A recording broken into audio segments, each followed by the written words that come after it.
Good morning. We're going to go ahead and get started if AT&T is Yep, queued we're in. connected.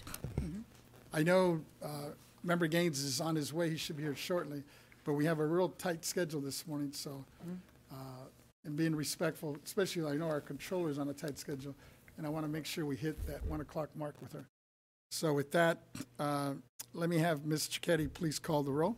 Okay, good. Good morning, board members. Here we go for the roll. Chair Vasquez, Present? Vice Chair Lieber. Here. Member Gaines is not present yet. Member Schaefer, Present. Deputy Controller Emron. Present. A quorum is present, so the meeting is officially called to order. With that, if I could just have you, all those that can, please stand, and we'll start with the Pledge of Allegiance. Allegiance to the flag of the United States of America and to the republic for which it stands, one nation, under God, indivisible, with liberty and justice for all.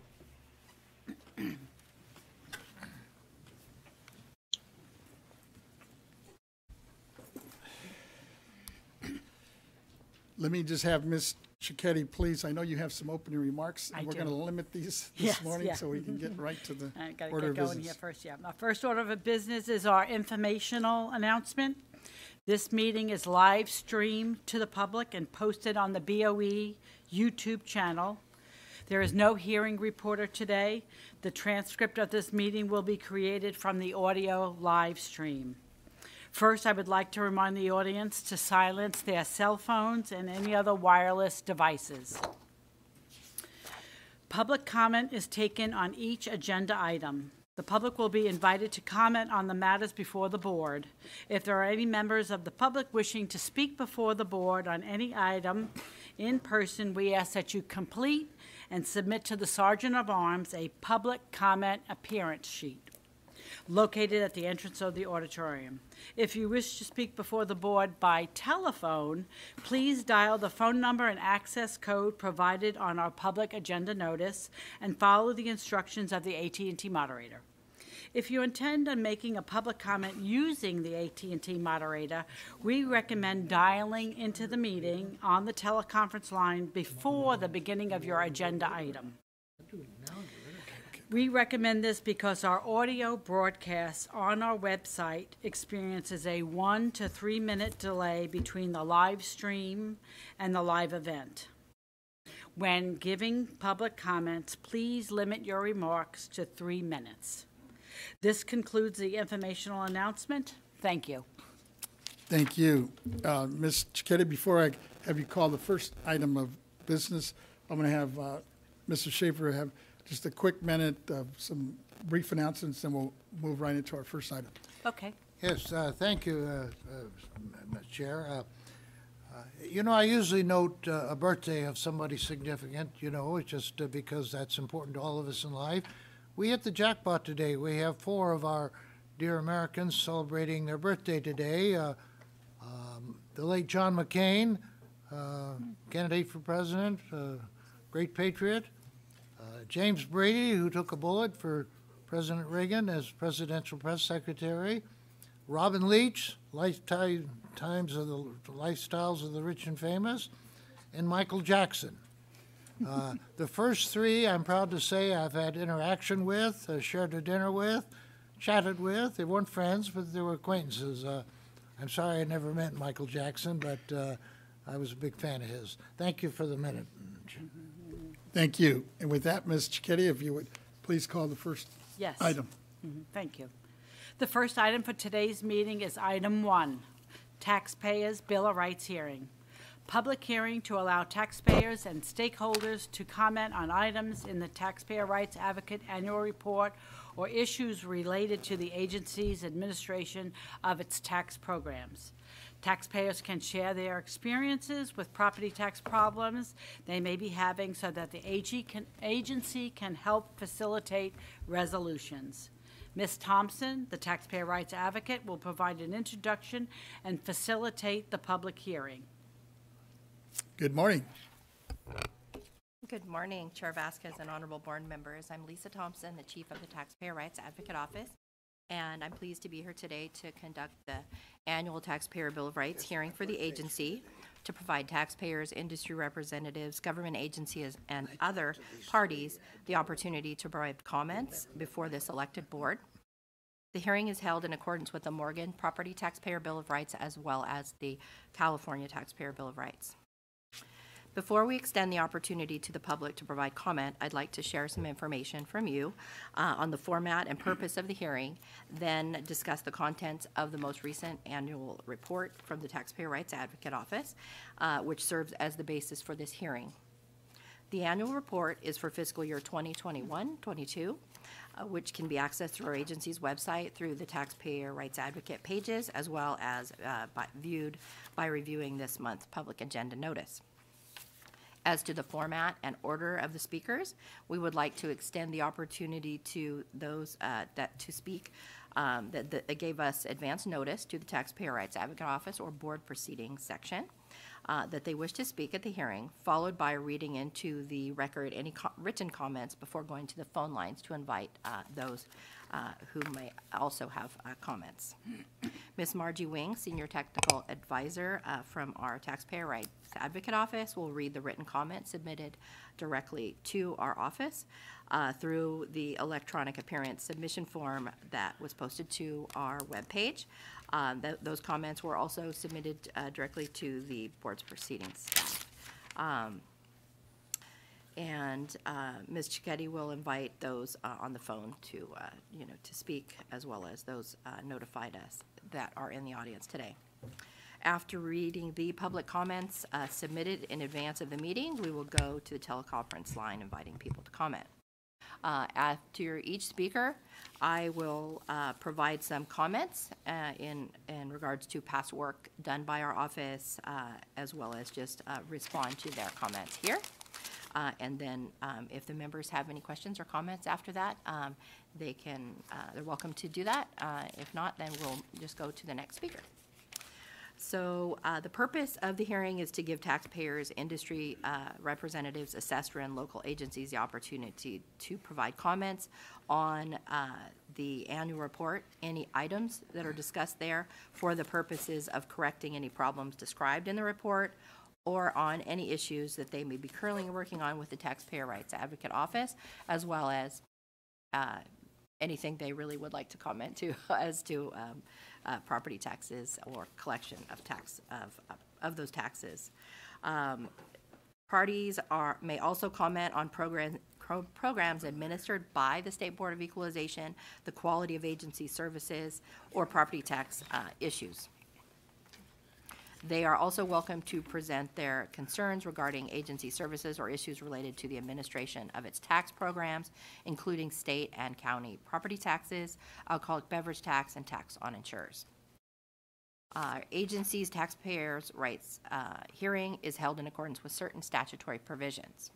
And for property taxes, Revenue and Taxation Code Section 5906D states that the board shall annually conduct a public hearing soliciting the input of assessors, other local agency representatives, and taxpayers to address the advocate's annual report pursuant to Section 5904 and to identify a means to correct any problems identified in that report. For the alcoholic beverage tax, Revenue and Taxation Code Section 32463 states that the board shall conduct an annual hearing before the full board where industry representatives and individual taxpayers are allowed to present their proposals on changes to the alcoholic beverage tax, which may further improve voluntary compliance and the relationship between taxpayers and government. The Taxpayer Rights Advocate annual report that is applicable to this year's hearing is for fiscal year 2021-22, which was published in February 2023. That report included discussions of problems or issues in the area of property taxes and contained examples of certain property tax cases illustrating how our office assisted taxpayers and helped resolve their problems. Additionally, that report describes our office's involvement in education to local taxpayers. We do this through the publication of information sheets that are written in simple, non-technical terms that are geared to help taxpayers in understanding property tax topics. Before we invite taxpayers to share their experiences or voice their concerns before this elected board, I'd like to share with you some statistics on how taxpayers we assisted for this year of the annual report and provide some information on how the Advocate Office helps to resolve problems that they have with the assessment of or collection of property taxes. For fiscal year 2021, our office worked on 269 cases. The majority of those, we completed work on them. The majority of those originated from taxpayers contacting our office through our web inquiry form on our Taxpayer Rights Advocate page on the agency's website or by phone. However, taxpayers are also forwarded from board member offices after taxpayers contact their office seeking assistance. So we appreciate you forwarding those to us so we can respond to their concerns. Of the completed cases, 25% were from taxpayers in District 1, Board Member Gaines' district, 32% from District 2, Board Member Lieber's district, 19% from District 3, Board Member Vasquez's district, and 24% from District 4, Board Member Schaefer's district. Of the completed cases, 75% of those cases were in the valuation category, and 25% of the cases were in the administrative category. The annual report identifies specific topics within those categories. The largest percentage of cases in the valuation category involved exclusions from reassessment at 33%, followed by a change in ownership at 18%, with the next highest percentage for exemptions at 16%. The largest percentage of cases in the administrative category involved delinquent taxes at 37%, followed by access to data and other at 25%, with the next highest percentage for special assessments at 16%. In addition to providing statistical information on completed cases, the annual report provides examples to illustrate how taxpayers' problems are resolved in the Taxpayer Rights Advocate Office and indicate the range of services provided.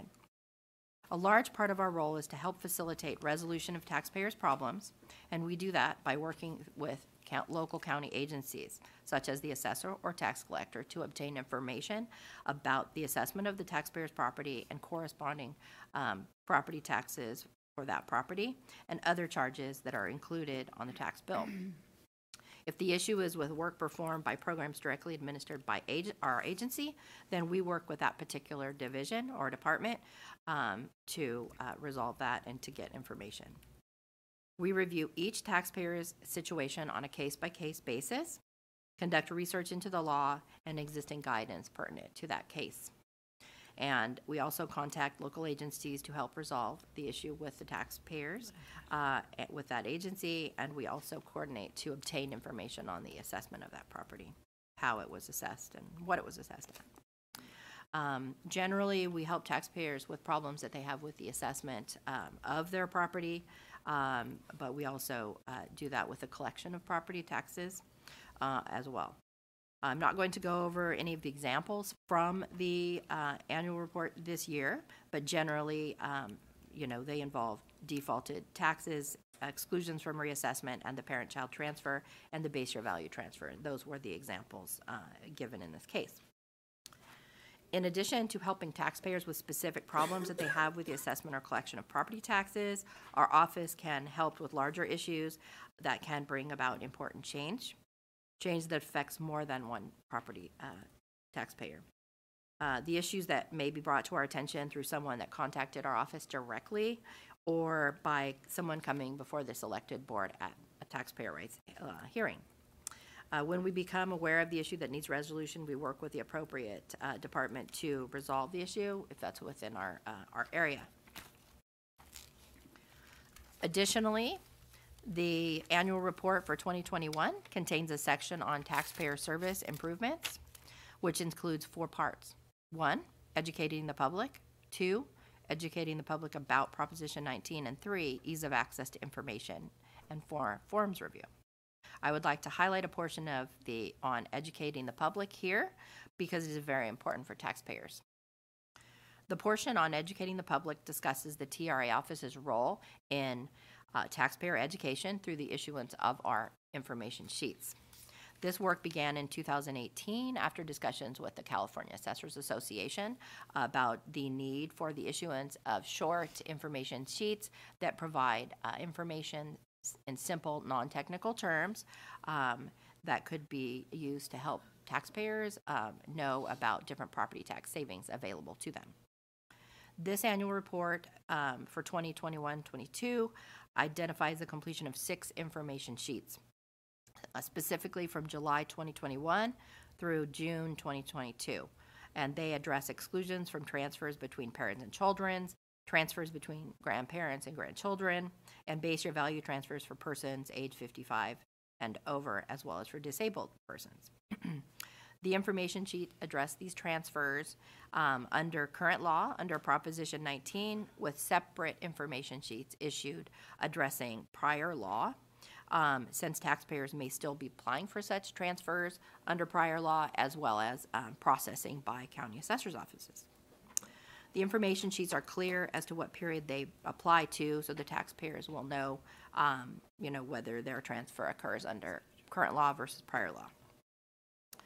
The 2021 annual report also identifies the issuance of 2 other information sheets that were drafted during that fiscal year, but posted online in August 2022, shortly after the year end.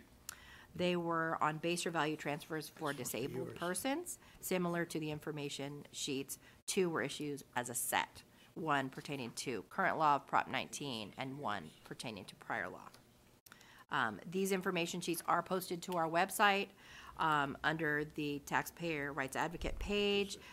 Many county assessors link to these information sheets as well, and we issued a letter to assessors for each set of these information sheets.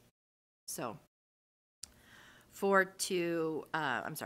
the Taxpayer Rights Advocate Office is committed to making improvements to taxpayer education and providing taxpayers with information in clear, simple, understandable terms. Our office values the importance of having the information sheets available as a resource for taxpayers where they can read about the main requirements of a specific provision of law, how they can apply for an exemption or exclusion, helpful hints, and where to find additional information. We do plan to continue publishing information sheets to help taxpayers. For today's Taxpayer Bill of Rights hearing, we were notified of 13 submissions prior to the hearing through contacts made with Taxpayer Rights Advocate Office and the Board Proceedings Division. And we received 9 written public comments submitted that will be read into the record, and 4 that were indicated that they wish to speak. The known speakers are Honorable, this is just either remote or in person here, is Honorable Christina Nguyen, incoming President of the California Assessors Association and Sacramento County Assessor. The Honorable Christine Lee, current President of the CAA and Kings County Assessor, was unable to attend, so Ms. Nguyen will speak first and remotely. Next, Mr. Mark Aprea, Principal for Aprea and Michelli, are on behalf of the California Alliance of Taxpayer Association, has joined us today and will be speaking. They also submitted a letter in advance of the hearing. Ms. Gina Rodriguez, Principal of Advocacy Services, Practice of Ryan LLC, is also present in the audience today, who will be speaking. And she submitted a letter in advance of the hearing as well. The next person, Ms. Vicki Traylor, a taxpayer, indicated that she wanted to speak remotely as well via the electronic submission form. So the remainder of the comments that were submitted in writing will be read again by Ms. Wing, and then I'll respond. So as a reminder, after each speaker comments, and I will provide some brief remarks about their comment, then the members can have any questions or comments in relation to that comment. Then we will go to the next speaker, and I'm also available at the end of the hearing to address any questions that you may have of me. That concludes my remarks. Unless there are any questions at this point, we will begin taking public comment, starting with those who notified us in advance that they would be speaking, then submit written comments, followed by people on the phone line that indicated had not yet indicated they would be speaking. So unless there are any comments now, then we'll have the board clerk go to the people in the audience and online. I have several, but I'll wait because I know we're on a tight schedule here. Okay. Let's Yeah, hear I can do it at the end. We can do it at the end. Let's see how many we can slip in at the end. So we have Christina Wynn, who's on Teams. She's been invited, and here she is. Thank you for joining us. Good morning, Chair Vasquez and board members. Can you hear me okay? Yes, good morning. Good morning. I am Christina Wynn, Sacramento County Assessor and President-elect of the California Assessors Association. It is a pleasure to join everyone this morning. Thank you for including me in today's hearing and for continuing to offer this forum for taxpayers. Assessors appreciate and are grateful for the work of the taxpayer rights advocate, Lisa Thompson, and staff. The new information sheets have been very helpful. At my office, we link to them from our website. I can report with confidence that the interactions that occur between the advocate's office, taxpayers, and assessors' offices are extremely helpful to all parties. We appreciate the advocate's property assessment expertise and the assistance provided to our offices and taxpayers across the state. And we look forward to continuing this positive and productive working relationship. Thank you. Thank you. Thank you. We appreciate Ms. Wynn's comments on behalf of herself as Sacramento County Assessor and incoming president of the Assessors Association for 2024. We are extremely grateful for Christina's willingness to promote our information sheets and link to them on her website, as well as other county assessors. We do think that they're helpful to taxpayers, and also our office is pleased with the assessors' partnership with us to advance taxpayer education through these information sheets. I do talk with them regularly at different assessors conferences as well as individually to kind of go over topics that are in need for the issuance of the information sheets. So thank you so much for your kind words. And congrats. You're your incoming president, right? So we're looking forward to your working with you. We have in the past, but looking forward to your leadership, though. We're going to become great friends over the next 12, 14 months with all these topics. Looking forward to it. So we can move on to the next comments unless any of the other members have any comments or questions this time. I think we're going to, go ahead, Member Gaines. Just, I want to thank Christina Wynn for making the opening comments and for stepping up as the chair next year. And if you want to address it later, we can, but I'd like to know more about the link. I mean, if we're giving an opportunity through county assessors to access the taxpayer rights advocate, I'd just like to know more about that at the appropriate time. Thank you. So. All right. It's a long day. Maybe we'll save that for later. Yes. Okay. All right, thank you. All right, the next speaker that we have is Mr. Aprea. He's in the audience. Mr. Aprea, would you step forward? Thank you. Live and in person. Welcome. Thank you, Mr. Chair, members of the board and staff. For the record, Mark Aprea, I'm here on behalf of our client, the California Alliance of Taxpayer Advocates, and we want to underscore the importance and the function of the State Board of Equalization, and in particular, the Taxpayer Rights Advocate Office. As you know, CATA is a nonprofit trade association made up of tax attorneys and tax consultants representing taxpayers before county assessors, local assessment appeals board, and the BoE. And CATA's purpose is to protect the rights of California property taxpayers.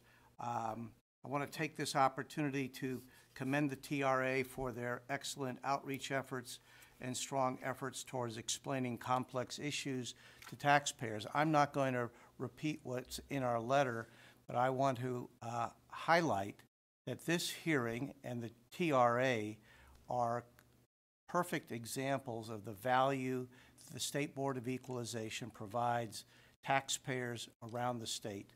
I also want to suggest that the role of the BoE and the TRA are helpful to people who advocate on behalf of taxpayers, but they're also helpful to the members of the assessor community, as was highlighted by the prior speaker. And we continue to look forward to working with the BoE, with the Taxpayer Rights Advocate Office, and with staff on addressing issues that taxpayers have with their property tax matters, whether they be small matters at the local level or more consequential before the BoE.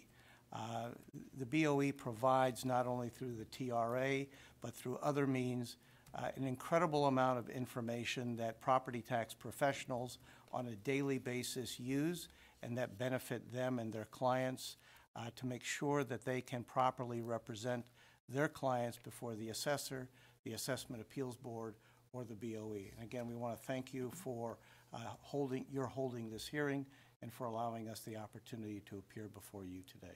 Thank you. Thank you. Appreciate your comments. We appreciate Mr. Aprea's comments on behalf of CADA. CADA has a broad membership and serves a vital role in protecting the rights of California taxpayers. We thank them for their input and for joining us today. We look forward to working with them on any issues that they may have in the future. Unless there are any comments or questions, we can move to the next speaker. They were going to try to hold them until the end. Okay. Because I know we have several speakers, both in person and on Yes. in The writing. next participant we have in the hearing is Gina Rodriguez. She's a principal at Ryan LLC. She's in person. Thank you for coming forward. Welcome. Thank you. It's good to see you got rid of the boot. Finally. Thank you. It's good to see all of you. Gina Rodriguez. I am a principal in the advocacy services practice at Ryan LLC. I was here last year, but first I want to thank the efforts of Lisa. She's been amazing. She's a true problem solver, and this board is very lucky and fortunate to have her. I've worked with a lot of advocates over the years, and she's one of the top ones. So thank you, Lisa. We brought forth several issues related to locally assessed property at last year's hearing, including online filing platforms and the use of digital signatures and the backlog of assessment appeals and refunds, and I want to revisit those issues. First, on the online filing platforms and digital signatures, we've been collaborating with assessors, especially Assessor Leslie Morgan from Shasta County. She's been particularly helpful in educating us and making us more knowledgeable about the various online filing processes among the 58 counties. And we're talking about personal property tax returns, which is the Form 571L. The 30-plus counties that use the Megabyte filing platform, there's other platforms as well, including SDR, eSDR, and that one's owned by the California Assessors Association, according to that website, and those like Los Angeles County that have their own online filing systems. So we have a vast amount of filing systems to deal with, and but 30 of those are the Megabyte counties. And while these online systems are designed to digitize the filing process of personal property tax returns, we are not aware of any that allow batch processing. And Ryan files more property tax returns than any other firm in North America, and we have no choice but to paper file because we simply cannot file one return at a time. It's cost prohibitive for us. A further archaic issue is that certain counties still require wet signatures, but there is no public list of which counties have this mandate. Last year when I was here, we asked for the BoE to provide a list of counties that require wet signatures and to include that list in the 571L instructions. This hasn't been done, and we are still finding that certain counties impose that 10% late penalty even when our clients file on time, but who have failed to provide a wet signature. We are continuing to work with Lisa and her team on identifying a solution for that. For the backlog of assessment appeals and refunds, as I stated last year, there's an extraordinary backlog of appeals in some counties, resulting in delayed decisions and closure of cases. Further, some counties are taking more than a year to release property tax refunds after an applicant's successful appeal and after the tax rolls have been corrected. This is not only frustrating for taxpayers, but it's very costly for counties. For example, in Los Angeles County, budget officials have estimated they spent $14.2 million in interest in the last 3 fiscal years on refunds. And this is a direct result of the slow process in resolving appeals and the delay in refunds. We believe it is in the best interest for both tax administrators and taxpayers to reach fair decisions in an efficient and timely manner. An example of how to address these issues is a property tax working group that has been formed and is being led by the Los Angeles Chamber of Commerce. The working group includes business leaders, tax professionals, and other business groups working in a transparent and collaborative process with personnel from the Assessor's Office, Auditor Controller, and the Executive Office of the Board of Supervisors. And this working group, of which Ryan is a part, has been studying best practices and collaborating on steps to improve the process. And I can tell you from our last call, it was amazing to get the Auditor Controller and the Assessor and the Executive Office teams together, because I don't think they've ever talked to one another, and we collaborated, and it was a wonderful call, and we have another call at 11 today, so I've got to run back. But taxpayers do deserve a transparent and timely process to resolve their tax disputes. To this end, the Los Angeles Chamber and Ryan, I mentioned that we formed a working group. So with that, we will continue having best practices and successfully collaborating on steps needed to improve the process. And I'm happy to answer any questions before I head out. Thank you for that follow-up. And I know we'll have a couple of questions for Ms. Thompson at the end as well. That'll hopefully address some of your issues. I know we've been working on this wet signature piece. So I have some remarks also. Oh, go ahead. Don't mind. Go ahead, Okay, Ms. Thompson. so we appreciate Ms. Rodriguez's comments. Thank you very much, and thank you for your kind words about myself. We work with Ms. Rodriguez throughout the year and appreciate her partnership. When she contacts us, we assist her where we can. And ultimately, with respect to the first concern, she expresses concerns about digital signatures and property statements. Our agency's property tax department has issued letter to assessors 2020-22 in May of 2020, providing guidance on electronic property statement filings. That LTA includes discussion about the digital signatures on property statements and describe the provisions of Government Code Section 16.5 that allows for written communications to be accepted by a public entity in which a signature is required for them to use a digital signature if it embodies certain attributes. So that LTA also discusses Revenue and Taxation Code Section 441K, which allows assessors to accept electronic filings. If the assessor decides to accept filings electronically, then they must decide how to authenticate those forms as being made by electronic media. So essentially, an assessor's office may elect to accept filings by digital signatures, and in each county may be different as to their technology that they use, and it can change at any given time.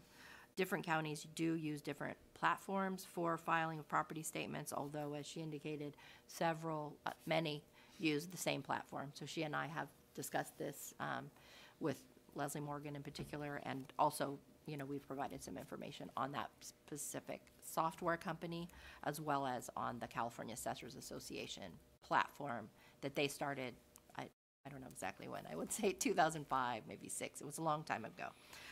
But they do have a large number of counties, I know, that use SDR and ESDR. So I think Gina and I kind of, we can talk with other, with some of the assessors to understand it as well. I mean, she can, of course, on behalf of her company, but I have also developed a relationship with many of these assessors, so it's helpful for me to understand how the filings work as well.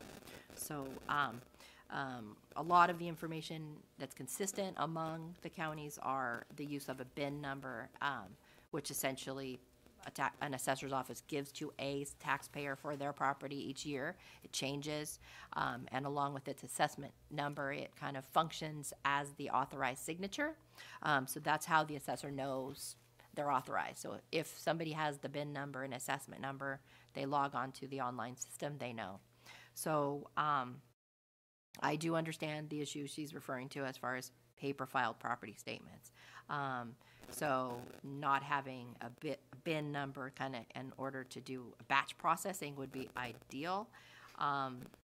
You know, if you have multiple property statements. I don't think that is really an area where we could demand an assessor's office to, you know, accept filings. That's really their discretion and their decision, how they accept them. But we are supportive of, you know, Gina going forth and asking assessors as well to see if that's a possibility, to have a batch processing system available. It's possible their software vendor, you know, could, you know, do that. So, as to the assessment appeals item, and the kind of the backlog, our agency promulgates rules for use by local boards of equalization when equalizing. We don't have oversight over the local county assessment appeals board, but we're glad, and Gina and others have established this working group to kind of come up with some things to improve the process. As to issuance of the refunds, after appeals proceedings, I did let Gina know that if she gave me a list of some that were fairly, I would say, aged, that have not, where the taxpayer hasn't received a refund following the decision of the appeals board, that I would reach out to the assessor's office to ask them about the status of the roll correction for that, and if they have been made on the assessor's end, if they could coordinate with the tax collector's office to see exactly where the refund is. So that would be better for me to approach the assessor's office with some specific things. And if there's something that, I mean, you indicated maybe 6 months to a year, you know, those are things they would look at. 2 years, 2 years to take it. Yeah, I've heard of, you know, 2 to 3 months, but Yeah. that's pretty long. So I think the assessors management would reach out, you know, to find out the status of it. So we're happy, again, to work with her in the future. So thank you for coming. Thank you very much for your time. Thank you. Who do we have next, Ms. Cicchetti? Okay, we have someone who's just walked in, Timothy Clancy. If you wouldn't mind stepping forward.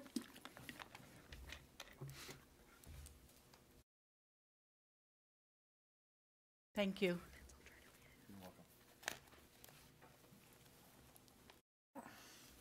Welcome.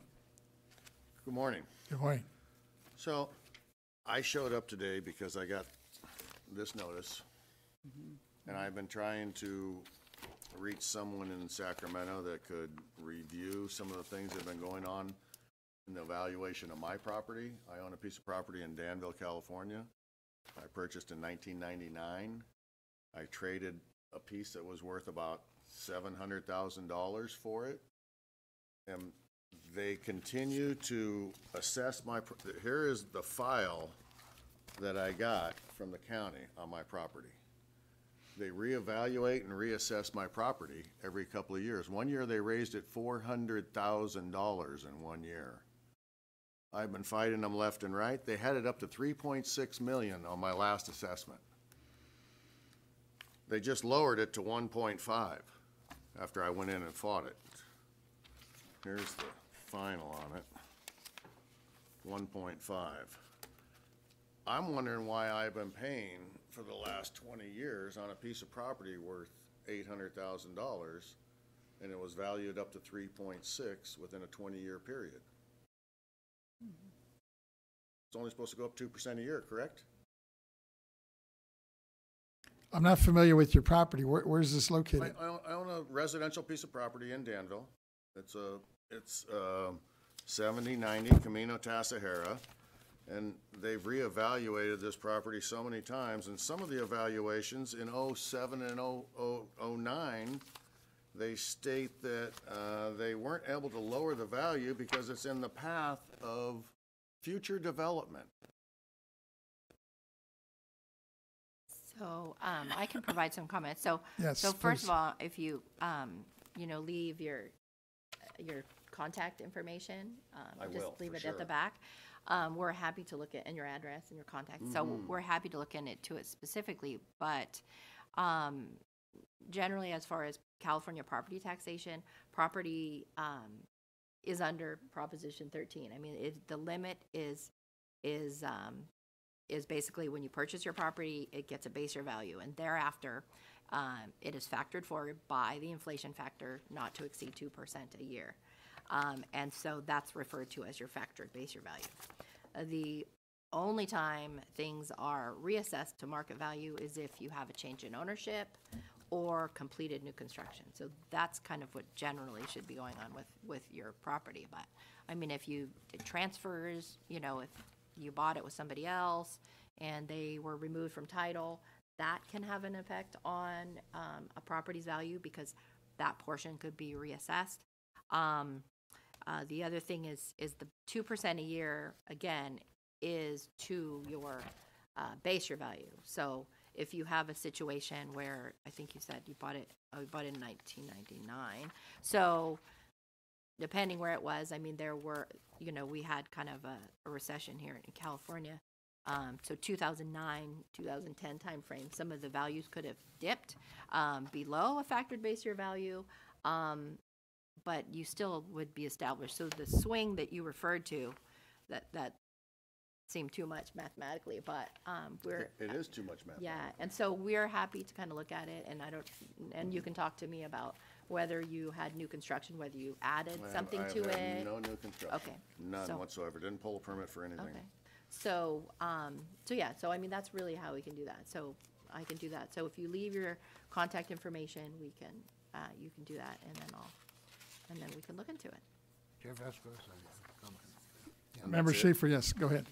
Yeah, Mr. Taxpayer, did you have any changes in ownership other than when you originally bought it?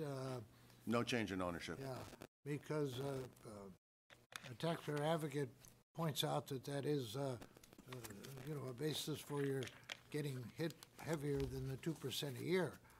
I mean, I've read Exactly, Prop and 13 that's my- several and that- times, and there's nothing in there about saying if you're in the path of progress, all bets are off. Yeah, and, it's curious because they show, like I said, in some years, it went up $400,000. And it says 2% a year, and that's. It's supposed to be 2% a year. There's no way it could have gone up from 800,000 to 3.6 in 20 years. Now, they've just I sent in an evaluation, and I had a realtor send in a letter, and I had a contractor go over the house, and they've just lowered it down to 1.5.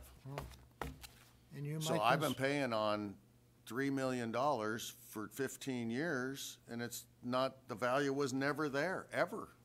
It might be a good investment, find some attorney who is interested in this field. Attorneys love to jump after the BoE and see Yeah, that, and then we do I've got it right, and I But appreciate then I've got to that. hire an attorney for something I had Yeah. no control of in the first place. I'm happy you came here in person this morning. I wish more taxpayers would. Some of the notes in here where they're stating, in 1 year that the property's value could go up because it's in the path of development. I said, yeah, you told me that. And I then, didn't see that. and in then this- 2 years later, they're saying, well, the growth limit line, there's no development, there'll be no reduction in taxes. You can't have it both ways. I think Member Mayor? Gaines might have something I to was share just on going this. to mention and then that we'll- I'm sorry, if you go don't ahead. mind, I'm sorry, I was just going to mention. So the 2% a year, I mean, depending on that. So again, the 2% a year of the limitation of Prop 13 is to your factored base year value. So like if there was a period where the market value declined below that factored base year value, the assessor would have to assess it at market. So again, like the 2009, even probably through 2013 time frame for sure, and it could have later happened too, is if your property is assessed under what is commonly referred to as Prop 8, a decline in value status, there is no limitation on the amount of increase that it can increase that by that next year for the assessment, as long as the assessment is below its factored base year value. So again, it's very specific. I mean, so we can look at your But property, what it is. If they took Prop 8 and they lowered the value, and it was still higher than the base value it was supposed to be, and then they raise it back up, then they've is double indemnity. Well, I mean, if the and what- market if the thing is, if it market values, I mean, if you say, like, if you bought it, say, for 800,000 in 1999, let's say, I mean, I can't do the math to calculate forward, but let's say with the factoring, you're looking at 950%, 950,000. If for some reason in 2010, that market value, which we know went down everywhere statewide, but it was 800,000, then the assessor would have to enroll it at the market value, even though it's below the factored base year value. But as the economy changes and goes up, then it could be at some point restored to its factored base year value. So again, we can look at the amount you purchased it for. We can run the calculations and figure out what your factored base year value would be for each year. And you're saying you didn't do any construction at all, so we can do that. We also can look into whether you did have a change in ownership that might have affected it, and then do an analysis of it. So, I mean, it's very specific. There's an analysis in here where somebody came out and did a drive-by and took some pictures and said, look, there's a guest house that's been built on it. The guest house was built in 1976. No buildings have been built since the original construction. And what they did was they took a picture from the street, because I had painted around the outside of it and said, look, we've got a new structure here. It wasn't a new structure. And it shows right in the drawings and everything else from the original photos from the late 80s, and the pictures are in there. So, Well, we can take a look Yeah, at it. we're I happy. think I Member really need Gaines had a somebody to question. take a hard look at this, Yeah. because I've been paying $20,000 in taxes more every year for the last 15 years. Yeah, okay, great, thank Yeah. you. I was, And can we go back? They dropped the value $2 million. Aren't they supposed to go back 4 years when they've Well, done I- something like this? I think your battle is going to be with the county assessor. I think where we can help you is we have a taxpayer rights advocate that can take a look at it and make a That's what I determination need. as to That's whether what I you've been need. And treated I fairly. I think Mr. Kramer in Contra Costa County is trying, because he said, look, we were Prop 8 was Okay. forced into us. We had to do what the state wanted Yes. us to do. I said, but Gus, look what's happened here. Yeah. He says, yeah, there's something wrong. And when they handed me all of this, it was like, there's something wrong. There's something wrong with this. And when I went through it, I'm like, you're absolutely right. There's something Yes. wrong with Yeah. this. So, so I'd like to get it cleared up. Yeah, you may need to get it. I'm just a simple retired, senior citizen here Yeah. that did 50 years of construction, but I understand we got 8 CPAs in our family. 2% is 2%, and this is way out of line, You may need and I need some help. a take taxpayer a look at agent it. to represent you. Thanks for guys. coming County. forward, though. I Yeah, appreciate thank you giving me you. some time. Thank you for No sharing. problem. And I do have your contact information. my from- contact? Yeah, so that you have filled out a form when you came Please, in, do so. you have a card or something? I don't have one with me, but I have your contact, so I will give you a call. Thank you so much. Thank you for coming. Thank you, Mr. I Clancy. need help. Thank you. Folks. Thanks. Do we have anybody else in the audience, or the rest We of have it? no one else in the audience today, but we have someone who wrote in that they would like to do it remotely, so I'm going to go to the AT&T moderator.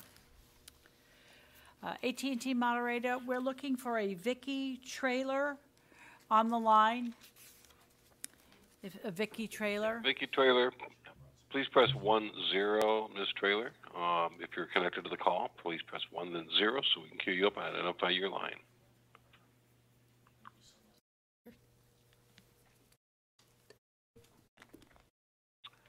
I think we have her. One moment. thank We you. did have one that queued up, and that line is now just confirming the name with another operator. Give me 1 second.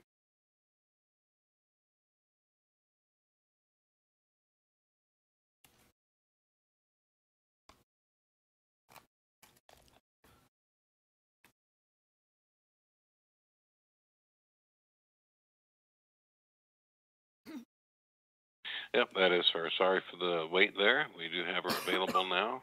Vicky Trailer, your line is open. Go ahead, please. Hello, good morning, everyone. Can you hear me okay? Yes, go ahead. Yes, hi.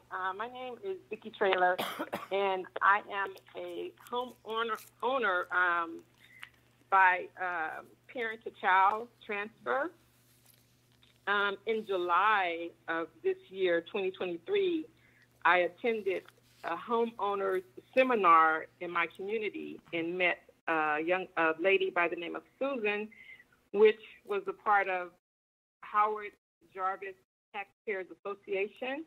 And I explained to her about my situation with my parent-to-child transfer, and I received a assessor's bill that was near $8,000 for the property tax and being reassessed. And I was totally out of my element, but Susan gave me the contact information for the Board of Equalization to contact them to see if they could help me, because I filed my paperwork with the assessor's office, and I'm still looking at this bill to pay, trying to figure out how I'm going to manage it. I'm retired, but taking on a home from parent to child with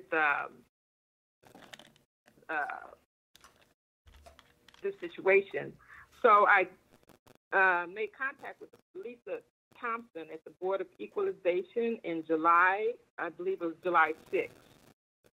And by July 7th, she sent me an email and left me a voicemail message. And I just called her and thanked her because I didn't feel that I had filed the exclusion, but I filed it late. And when she contacted the assessor's office, she just gave me such a big relief because she was there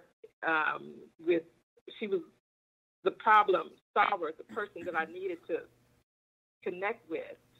So I'm so thankful that the Board of Equalization is available to have staff members that are there to help people, because I needed the help. So the property taxes is going to be, reviewed, and it's just going to be resolved to help me still be able to be the homeowner that I'm trying to be from being a parent-to-child transfer. So I'm hearing a lot of things here. I'm taking notes, and it's just, I just wanted to voice the thankful gratitude that I feel for this person, Lisa Thompson, which is a staff member of the Board of Equalization. Without going into my story, it's a long story, it's sensitive, and I don't want to cry, but I just wanted to verbalize how thankful I am that I got the help with my parent-to-child transfer. So thank you. Thank you. Thank you for sharing that with us. I know we hear a lot of complaints and calls of Prop 19. It sounds like you might be able to get some assistance here on this one, which is good to hear. Thank you. Yeah, I was right at the border, so yeah, I'm thankful. Good luck. Thank you. Thank you. So we appreciate Ms. Trailer taking the time to call in and express her appreciation. I can't take all the credit. I am only as good as my team makes me be. So they do a lot of work as well as myself. So we helped Ms. Trailer earlier this year, as she indicated, with a problem she had with parent-child transfer, and she had a pretty substantial tax bill, and so that's financially devastating to many taxpayers. In this case, she was trying to get the parent-child exclusion, and the grant deed happened to be notarized a month actually prior to when the deed was recorded. So when it was recorded, it was actually after the effective date of Proposition 19's intergenerational transfer provisions. So that resulted in her not being able to qualify, but we were able to work with the assessor's office to identify that the notary date was prior to that effective date, such that they would grant the exclusion. So they reversed it, the assessor's office, and actually worked with the the auditor's office in order to cancel that assessment and cancel the tax bills so she could get a refund of the previously paid first installment as well to assist her. We're happy to assist taxpayers such as Ms. Traylor to make a difference. So, unless the members have comments, we can go to the next speaker. I think we can move on. Oh, I remember Gaines. It's very encouraging, just as you said, that we're able to help out citizens who need clarity, and this is a great example. So, yeah, thank you, Lisa. Appreciate it. Thank you.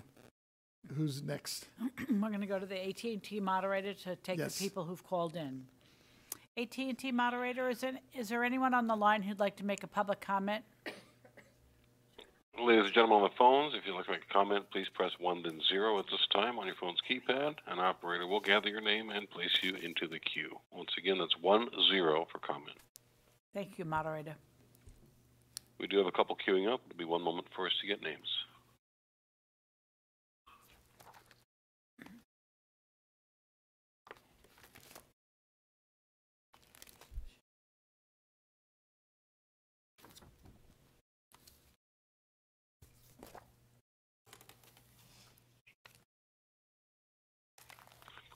And we'll go to the line now of Bill Cruikshank. Go ahead, please.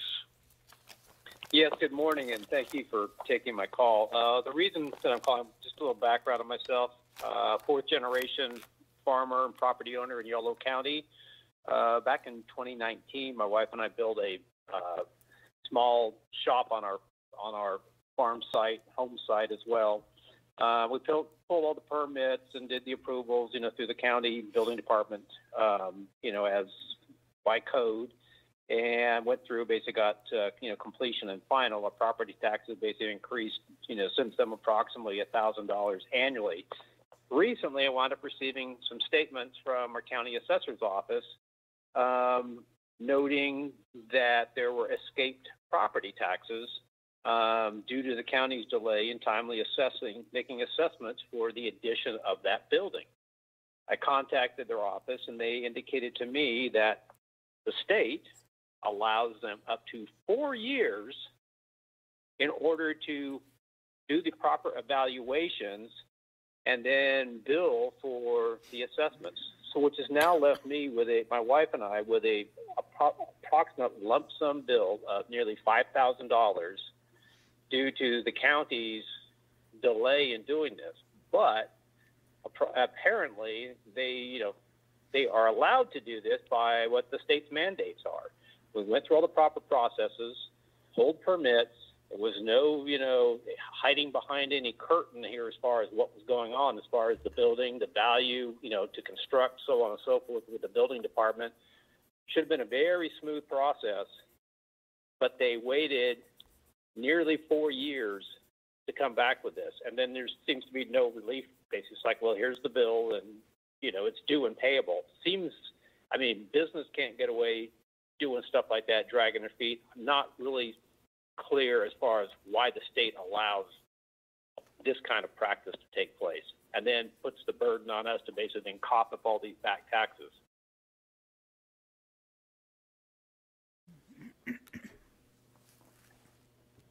Okay, so Are we familiar with this case, Lisa? no. So, but so as far as enrollment, so I understand that you added a shop to your property, and essentially the assessor's office took quite a bit of time to enroll the assessment of that and for the tax bills to be issued. And while we realize, there's obviously an impact because you've got escape notices. I'm not exactly clear actually if you got the notices of escape assessment and the notice of supplemental assessment versus the actual tax bill for it. But if you contact, what you can do is on our website, there is a contact information for the TRA office. If you submit a form and just indicate that you spoke today, and what's your property address, we can look at specifically. But essentially, there is no time that the assessor can take 4 years or 3 years or 2 years to enroll the assessment for your completion of, say, a building, a shop, or anything on your property. And generally, though, yes, the time to that they have to enroll property is 4 years. They can change the roll for 4 years, but it just depends. I mean, what the workload is of county assessor's office honestly is when they enroll the value of new construction versus when, they even complete the processing of a change in ownership. If you're in a large county, I don't know what county, but I mean, if you're in a county, say, such as Butte County that experienced the Paradise Fire, they have a lot of new buildings. And so it could be that it takes that much time in order to look at that specific property and get that enrolled. There's also, they are notified. Our understanding is for permitting agencies, they are responsible for notifying assessors' offices. I would say on a yearly basis. I'm just not sure of what the time frame is, but they're aware of permits that are pulled. They use that for discovery of new construction, as well as perhaps of completed new construction. So, I am, sorry for the impact, of that. I don't know if you reached out to the assessor's office during that time to say, hey, I finished this shop and I'd like the value to be on the roll.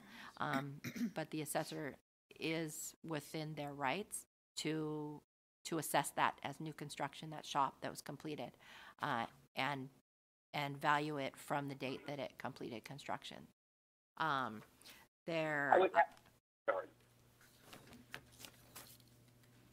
I was just going to say it's sometimes hard to tell from a property tax bill as far as what they are and are not assessing when it basically only shows improvements and land. So trying to ferret out if there was something, a new improvement in there, basically, since the value went up already, it had already gone up and could have been within that bandwidth. Hard to tell. That's what I'm saying, because I felt that it had already been captured. Yeah. And then that kind of comes. So, I mean, I'll try to get the website information from you, but I'm just saying there's no incentive to the county, and this is Yolo County. We didn't have a bunch of devastating things that had taken place, fortunately, since this period of time. But I'm just saying, what holds their feet to the fire to get anything done? Oh, we're getting towards 4 years. We better get that. And, oh, well, the burden goes back on the property owner because we're going to go after them for the back taxes anyhow, versus the impetus to basically say to the county, get it done on a timely basis, because if you don't get it, you're basically losing out on those taxes until you get it done. And so when you do complete the contact information, we can kind of look into the tax bills as well, and we can explain to you, kind of help you dissect them a bit, because there should have been a separate tax bill that was issued for a supplemental. That's for essentially when you completed it based on that fiscal year, that first. And then the escape bills, which I think you said there's an escape notice, and the assessor is supposed to issue an escape assessment notice. But the tax bills should have actually been separated, and there's notations on the bill. So my team is happy to, or I will talk to you about it, to explain kind of how you can identify it on the tax bill, because it is a little confusing, because when they issue a tax bill, the actual top of it that you normally see where it talks about, secured bills or whatnot, it'll be usually that current fiscal year that it's issued, but part of the notes that are in small print on the tax bill will actually indicate what it was for. Like if you saw something, it would say, completed like new construction, and it'll say the date that you finished that shop.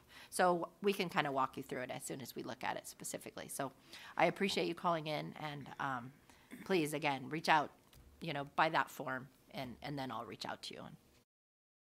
Could I speak? And how do I access that form? You go to the bottom of the Board of Equalization's website, www.boe.ca.gov, and then you can, actually, then basically there's a taxpayer rights advocate tab, and then there's a form where it says you can contact us. The other way you can do it, if you don't want to do that, is you can just call 916-274-3400. That's our direct line.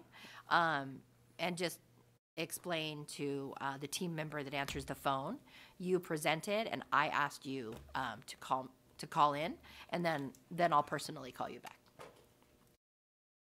And what was your name again? Sorry. My name is Lisa Thompson. Lisa Thompson. Yes. Perfect. I want Lisa. I want to thank you and the rest of the board for taking the time to basically hear my small issue, and I will get out of your hair, but I will reach out to your group and you later on. Thank you very much for the entire board's time. If I could, I think we have a comment here for you, though, Yes. from Member Gaines. if I could, yeah, Mr. Kirkshank. This is I'm Ted Gaines. Yeah. I represent you on the BoE. So if there's anything that we can do in our office, but you're doing exactly what you should, and Lisa will look into it. And it seems to me there should be more clarity here in general. That if it's going to take years for you to get the final tax bill, there ought to be at least notification that there's a value, and be ready because there's a bill coming, so that you're not getting it 4 years later and you're getting this big lump sum due. So maybe we can look at trying to make that a little clearer, working with the Assessors Association to see what we can do on that in that area for you. Thank you. Thank you for your Mr. Gaines. call. Appreciate it. All righty. Thank you all. Yeah, thank you. Thank you. Ms. Chiquetti, who else do we have? Yeah, AT&T moderator, could you open the line for the next speaker? We currently have nobody in queue. If you're on the phone and would like to comment, press 10 at this time, please.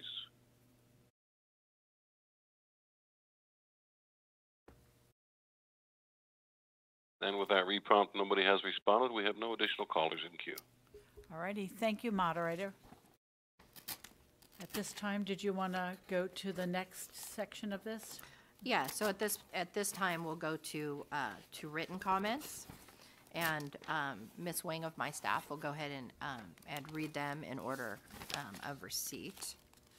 So we do have 3 comments from the same taxpayer, but we'll address them separately. So if Ms. Wing could go ahead and read the first comment from Wendy Yang, that would be great. Yes, her first comment says, "It is crucial that the compliance with California Revenue and Taxation Code Section 408D becomes mandatory for property assessment appeal hearings. The refusal of assessors to provide comparable sales information to homeowners before the hearing is a violation of Section 408 and denies homeowners their due process right to a fair hearing. Without access to the assessor's comparable sales, homeowners are unable to verify even the basic facts related to lot sizes, living space square footage, and zone classifications. This lack of information severely hampers the homeowner's ability to challenge any errors in the assessor's assessment during the hearing. In my particular case, the assessor declined to provide comparable sales information prior to the hearing. It was only after the hearing that I had the opportunity to review the assessor's comparable sales and discovered incorrect lot sizes for all 6 of them, likely sourced from unreliable information. These incorrect lot sizes were then used in calculating the price per square foot for each comparable sale, leading to an incorrect market price per square foot. Consequently, the assessed market value of the subject property, determined by multiplying the incorrect market per square foot with the subject's property lot size, could potentially be over $240,000 or 10% higher if the correct lot sizes were used.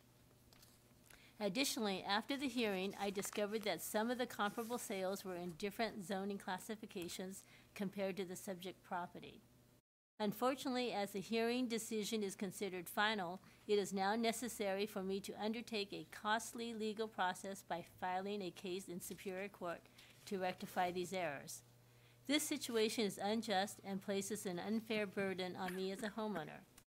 Had the assessor followed Section 408D and provided me with the comparable sales upon my request before the hearing, I would have been able to verify these facts and raise these errors during the hearing. The assessor's refusal to provide comparable sales information hinders homeowners from verifying even the basic facts of the assessor's comparable sales and challenging the presumption that the assessor has properly performed his or her duties. Therefore, it is imperative that compliance with Section 408D becomes mandatory to uphold homeowners' due process rights. That concludes this public comment. So Ms. Thompson can remark. So the TRA office worked with Ms. Yang earlier this year regarding her concerns about her property's assessment and the appeals hearing. In this case, the taxpayer had completed new construction on a home by adding a substantial amount of square footage to an existing home and renovated some of the older portions of the home.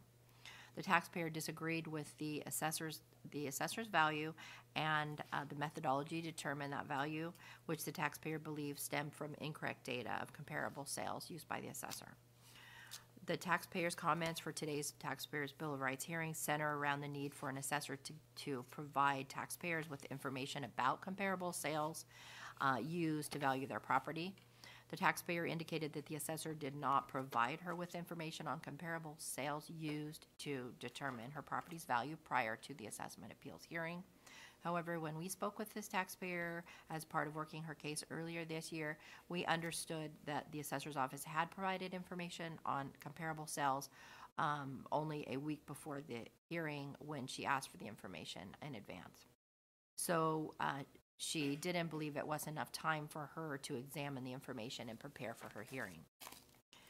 Whether the appeal was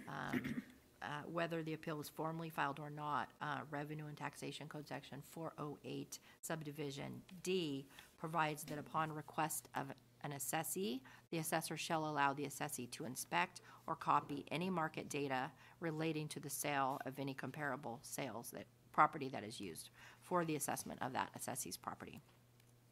The information includes the name of the seller, the buyer of each property on which the comparison is based, property location such as address or APN, date of sale, and price paid. Section 408 does not specify the time period in which the assessor must provide the requested information, but subdivision F1 states that the assessor shall grant the assessee request as soon as reasonably possible. Subdivision F3 does provide that if an assessor introduces information or materials at an assessment appeals board hearing that assessee had requested from the assessor but was not given incomplete information and in advance of the hearing, the assessee's recourse is to request a continuance for a reasonable time period, so the assessee may review the information and the appeals board shall grant that continuance.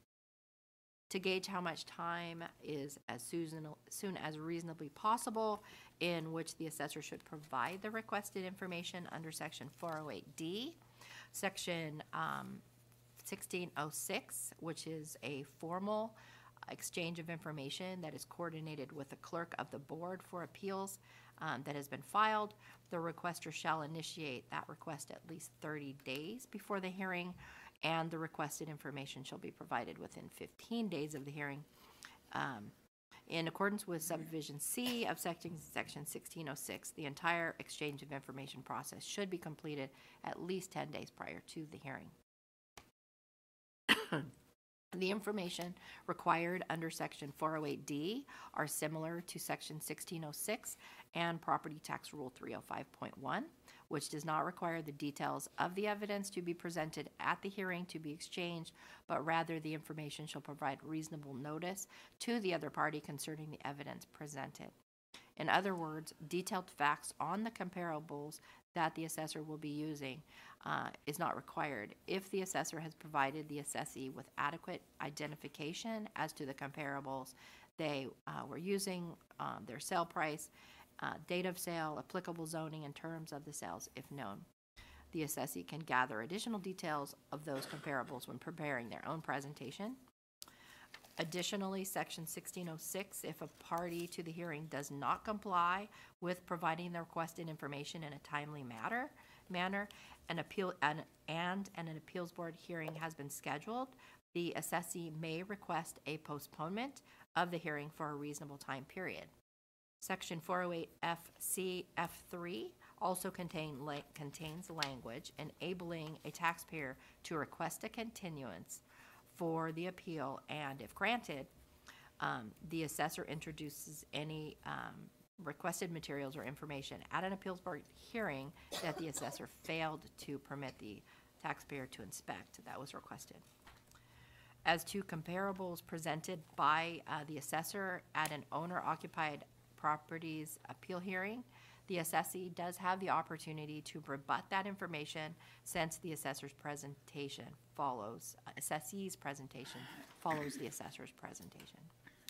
However, as mentioned previously, if prior to the hearing the assessee requested but was not given any or given incomplete information on the comparable sales used, the assessee can request a continuance to review the comparables used. When our office assisted the taxpayer earlier this year, we helped her understand that the hearing officer's decision in the assessment appeals proceeding is final and that the recourse is to file a claim for refund and take action in Superior Court.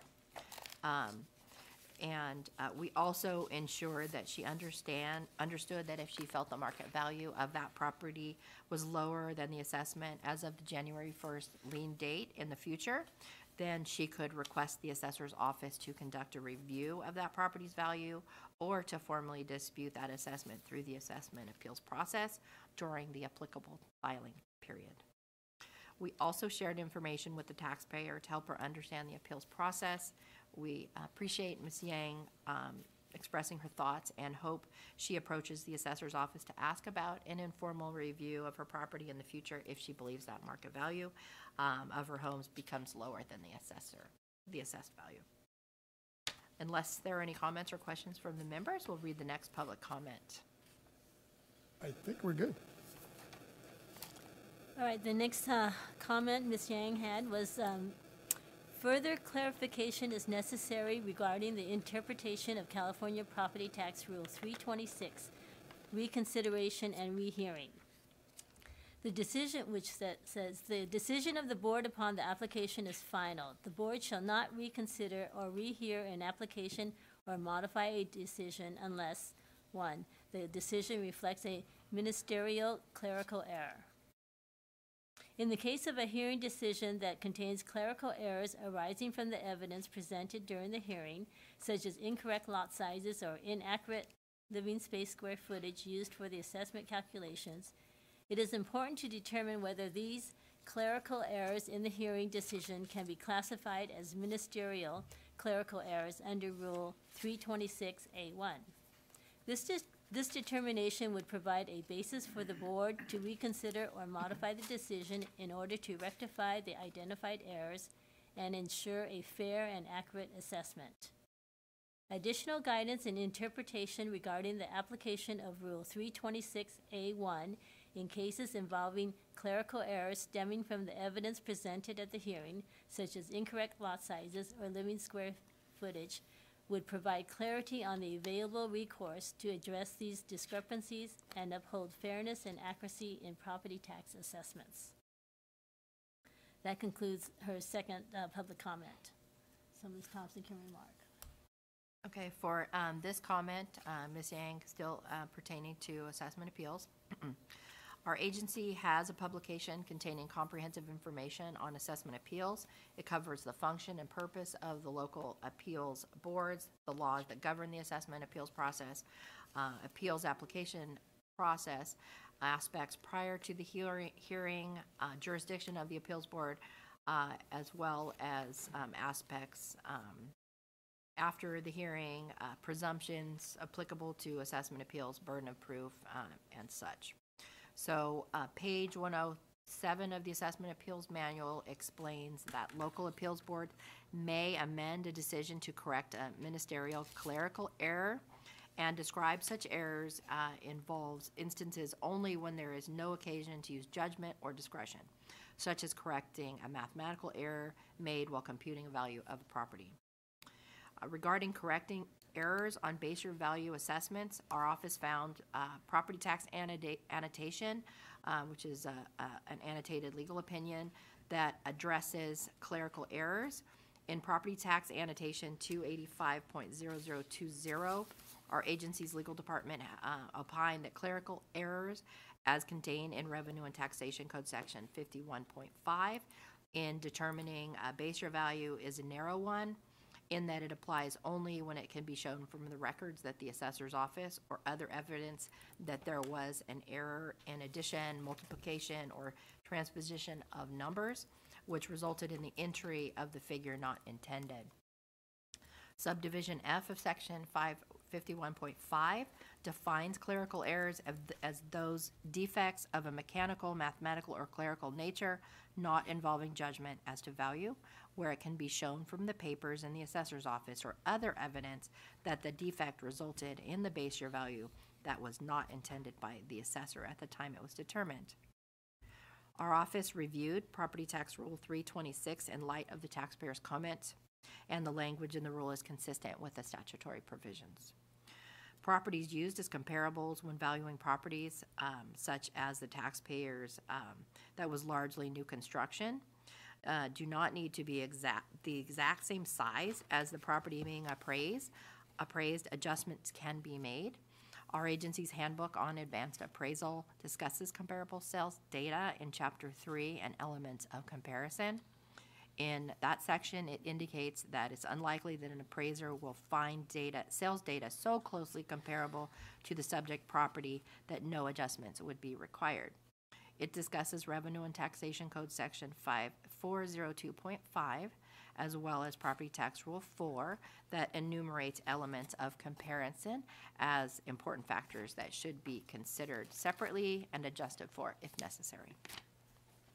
Our office will provide the taxpayer with information on comparable properties, as well as direct her to information defining clerical errors in the context of a base year value transfer to help her understand what can be considered an error to amend a local assessment appeals board decision. Unless the board members have any comments, we will go to the next question, which is also, or comment, which is also from Ms. Yang. Member Gaines, I think, might have a quick one.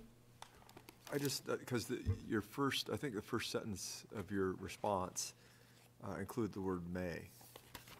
So the assessor may, not shall? Well, I mean, sounds like it was under the discretion of the assessor as to whether to reevaluate it or not. Yeah, her issue is with the appeals board. So the appeals board decision is what was made. So she is trying to indicate, or hopeful, I guess, that because the error she thinks that occurred could require the appeals board, I guess, to look into it again. Yeah. But there, you know, it's a local county appeals board decision, whether it's made by the formal appeal or a hearing officer, is considered final. Yeah. So, but they could go back and look at it if there was findings that there was this error that is ministerial. But it's under their of some discretion, sort. it sounds like. Well, it can't be like any error, I guess. So, yeah. But we looked at it in light of, she felt that maybe there was error, so they could look at it. So what we'll do is we will provide information to her indicating the types of things allowed by the law and by the regulations that an appeals board could kind of change. And then she could look at it in light of hers to see how hers could maybe fit within those parameters and pursue that, as opposed to going the route of like Superior Court, because it could be costly. That's where you come in, so. Well, that would be them for, that would be we wouldn't, do that as far as an appeals board, decision, because it's final. We have, our role is, at least our agency's role is to kind of promulgate rules for use by, appeals boards. But we couldn't change the decision of them either.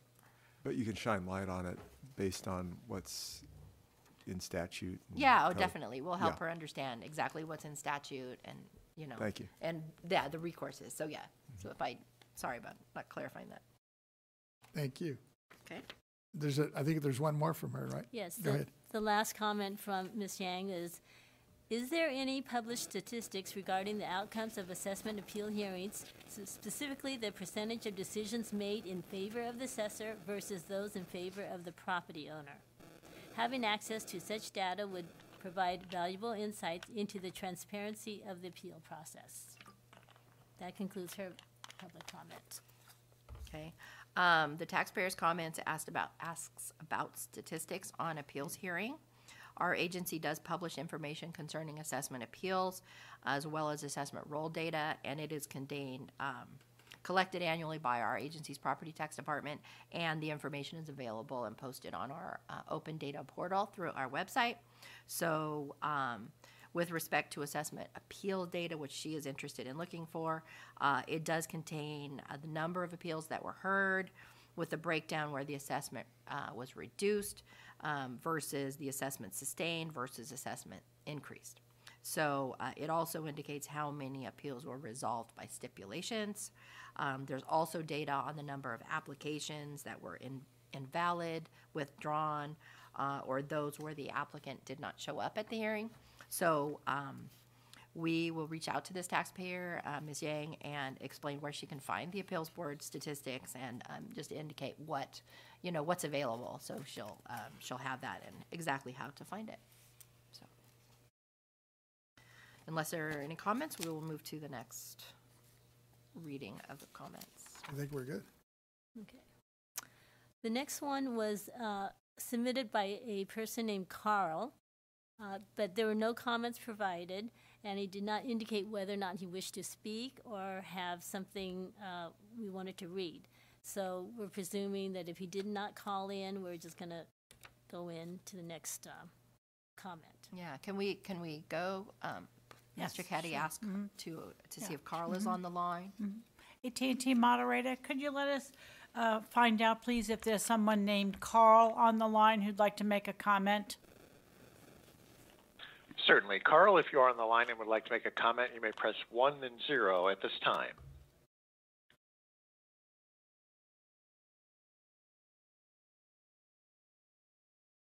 And there is no one queuing up at this time. Please continue. Thank you, moderator. All right, the next public comment is from Eric Llewellyn. The comment reads simply, hands off Proposition 13. Okay, so we appreciate Mr. Llewellyn's comment regarding Proposition 13. Proposition 13 was passed by the voters in 1978 as a constitutional amendment, and Article 13A, Section A, which was added through Proposition 13, continues today.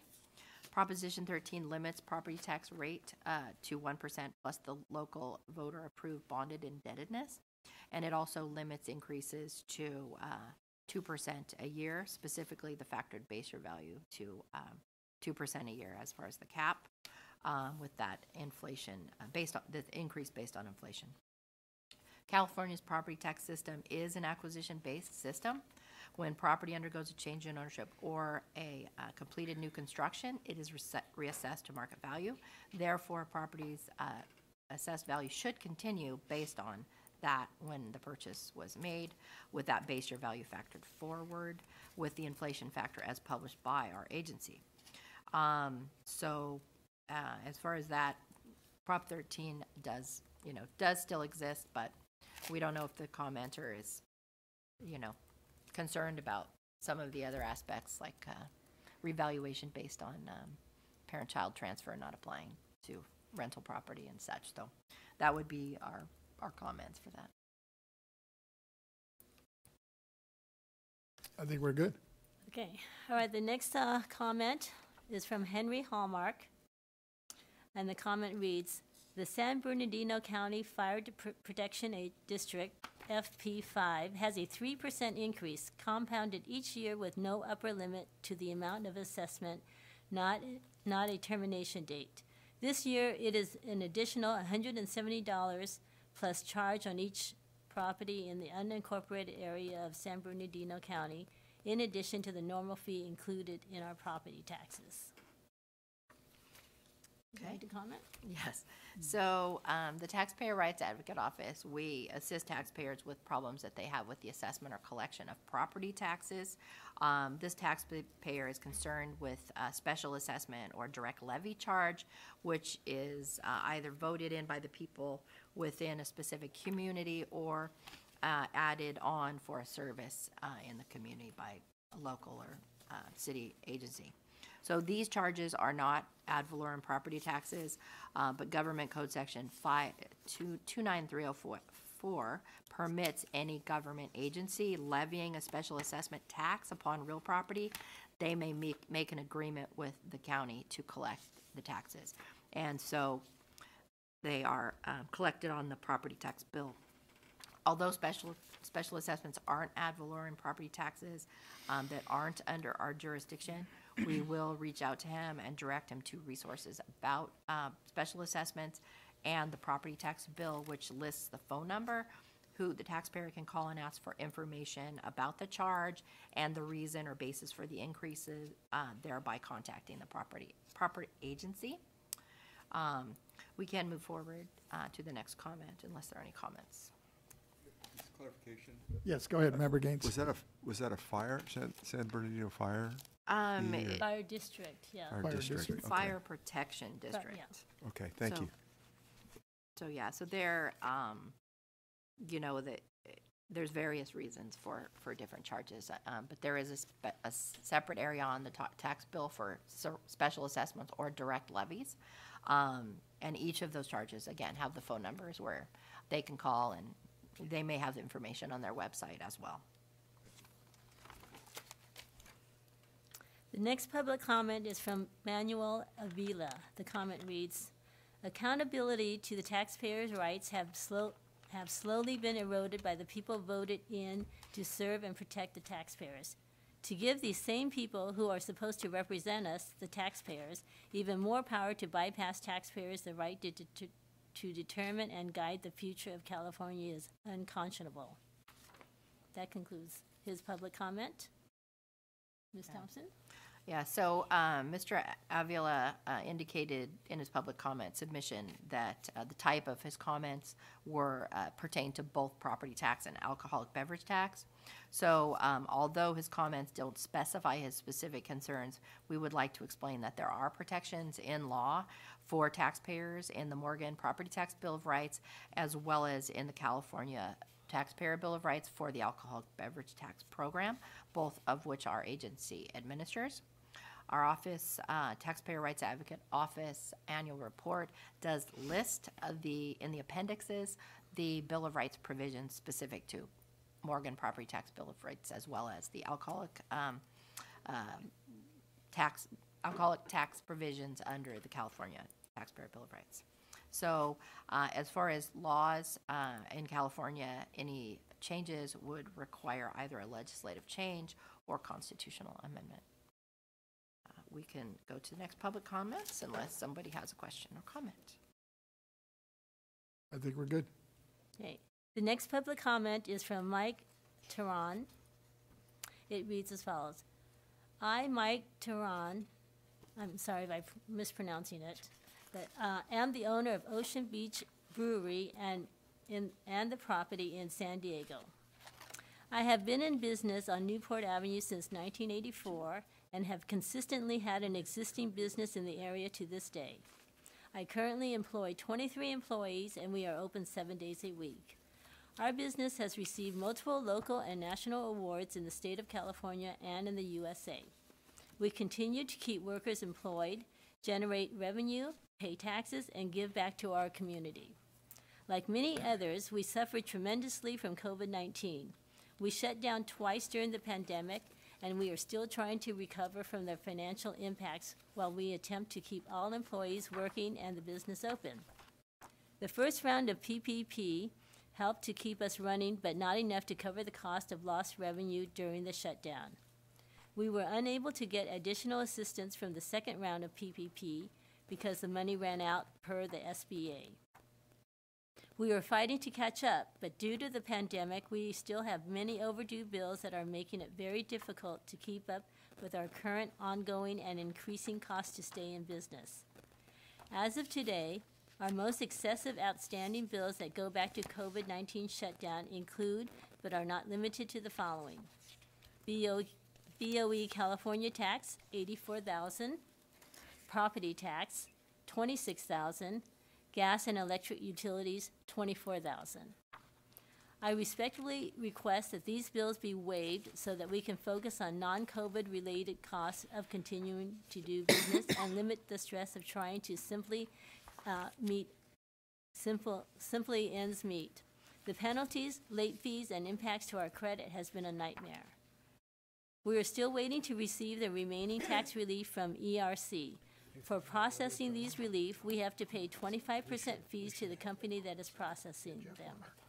I am asking for help because I see other businesses that were awarded millions of dollars in relief while we fell through the cracks. That concludes this public comment, so Ms. Thompson can remark. Ms. Thompson, real quick before you respond, do we have copies of those, or are we able to get copies of those? No, you have copies They were of all of distributed, yeah. the, They were all the distributed written to you. comments. The written one, like the one she just read off? Yes. Yep, Okay. Well, Is that inside the notebook, or? it's all distributed from board proceedings and the emails that you received from us. Okay, I couldn't find that one, that's We why. are reading Is it. Mike's letter in this? I mean, his name is Mike, and he's from San Diego. I'd like to see what he has to say. Is he in this little packet, or where is his letter? Yeah, and we, I think it's, yeah, it should, we did, they should be in, well, they should identify the date and time, but we can, maybe we Should can be in circle the back packet and make that you sure you do have received. it after the meeting. We have 500 pages here, and, you know, I've Yeah. been looking for it for the last 10 minutes. So we can coordinate, we can make sure after the meeting, so unless There you is want. a Well, section I number. can go ahead and respond. Go ahead. If you're looking, but we'll make sure you have it if it's not in your packet, so. So we appreciate Mr.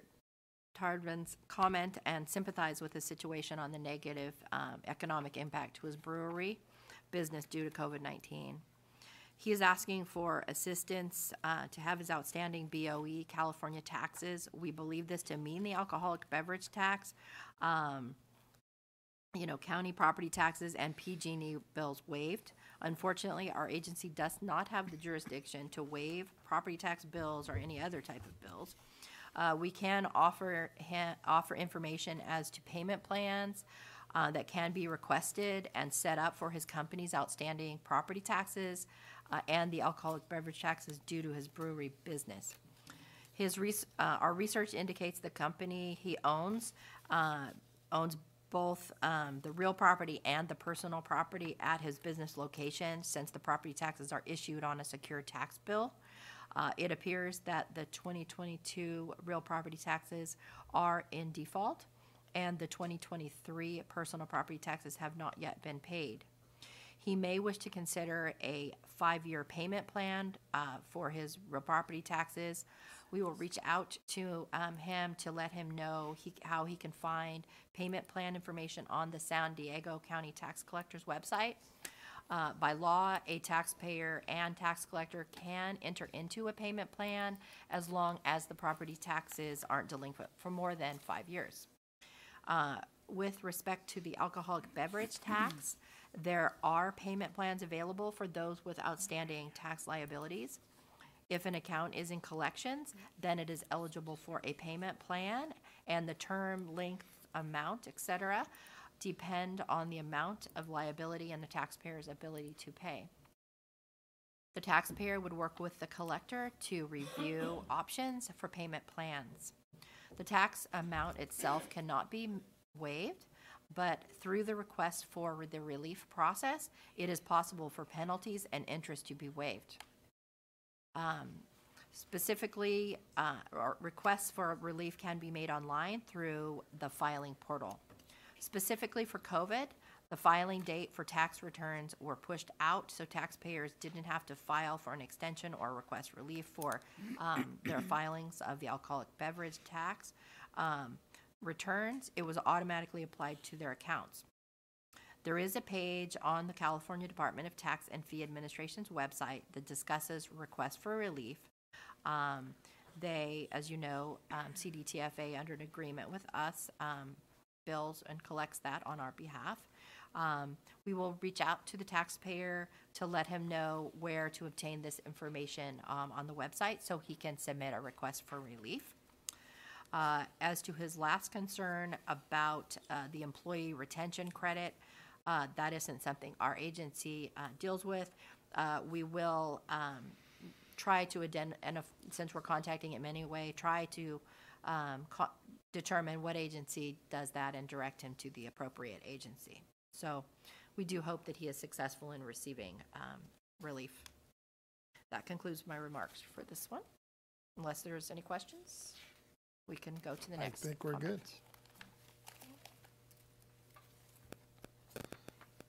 I'm sorry. All right, the next public comment is from Chauncey F. McKern, indicated as managing member of the Santa Monica Mountains Farmstead LLC. The comment reads, 1. Alcohol taxes. The federal government TTB charges taxes by proof gallons, but California charges taxes on the entire beverage by wine gallons. So if we make a drink that is 10% alcohol and 90% water, California taxes the whole drink, including the water. It would be best if alcoholic excise taxes were abolished altogether and just tax the drinks with sales tax at the end buyer. If that can't be done, at least use proof gallons to match what the TTB does. The second issue is California business taxes are exorbitantly high. We run a craft beer brewery and probably have to maintain 20 different permits. They all cost a lot of money, for which we get almost zero benefit, and many of the California taxes, including the California business income taxes, are based on gross sales rather than net sales. So even if we don't make a penny in profit, as has been the case during much of COVID, we still have to pay taxes on approximately $500,000 in gross sales. The third issue is California property taxes are outrageously high. I worked all my life to buy a 47-foot sailboat and have to pay approximately $8,000 in property taxes for it every year. But I don't get any more benefit out of the marinas or waterways than a sailboat that costs only $300, or even the people who just come for the day and put their small boats in the water. There's no logic to charging by the value of the boat or other property when everyone is getting the same benefit or no benefit at all. This same argument is true for property taxes in general. All of us homeowners are paying through the nose to support public schools, roads, infrastructure, and many other projects mandated by the counties and states. But individuals who don't own homes or other property, including the illegal aliens that are getting the same benefit from the schools, roads, hospitals, etc. Where's the fairness in all that? The fourth issue is automobile registration fees are exorbitant. I have a 2017 Ford F-250 pickup truck, and it cost me about $735 to register it this year in California. I have a West Point classmate that lives in Georgia with exactly the same truck. It cost him $38 to register his truck, and when he went to the Georgia DMV and said he wanted to register his truck, they told him to have a seat. Before he could get to a seat, they called him to the counter for service and said their goal is to serve at least 94% of their customers before they sit down.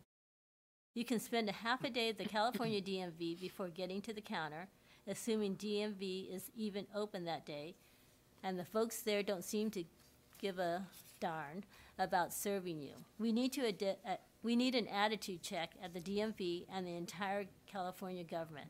They've forgotten who they work for. That concludes this public comment. So Ms. Thompson can remark. Okay, so we appreciate Mr. McKern's comments. He provided comments in 4 different areas, so I'll address them in order. With respect to alcoholic beverage taxes, he expresses concerns about the California excise tax for wine and alcohol and the amount tax charged per gallon. In California, the alcoholic beverage tax is charged to distributors, manufacturers, and importers of alcoholic beverage tax. The alcoholic beverage tax is not a tax that's charged to the consumer, so I wanted to make that clear. The type of alcohol, including beer and wine, as well as the rate, is specified in statute as part of the Revenue and Taxation Code. So to change the per gallon tax rate or to abolish it, it would require a statutory change. As to his concern about the cost of maintaining numerous permits and business income taxes, we are aware that the California Department of Alcoholic Beverage Control charges fees for licenses they issue to companies to sell, distribute, and manufacture alcoholic beverages. But as far as our agency, we do not charge to have an account for the alcoholic beverage tax, nor does the California Department of Tax and Fee Administration charge to have a sales tax account should that craft brewery he runs sells beverages to consumers. Any permit or license fees that the taxpayer's company is being charged is not from our agency, and such charges would be under the our agency's jurisdiction. Local business licenses from city or county may also be resulting in the cost that he refers to. If the taxpayer disagrees with the licensing charges, then he would need to approach the agency making the charge or determine what statute, ordinance, or local rule that allows for the charge and pursue amendment of that. With respect to concerns expressed about property taxes on his sailboat, with it being based on value, California's property tax law provides that personal property is assessed as of the January 1st lien date each year at market value.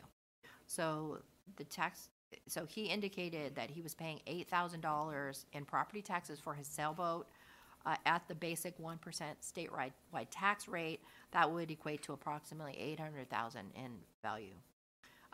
Depending on his boat and how it is equipped as a 47-foot sailboat, it may very well be worth $800,000. But since it is such a large boat, it might be that he's also paying a possessory interest tax if his boat is docked or parked, property docked, at a marina that's government owned. So if, in fact, he is at a government owned marina and the taxes are high there, he could avoid it by looking for a different marina that's privately owned.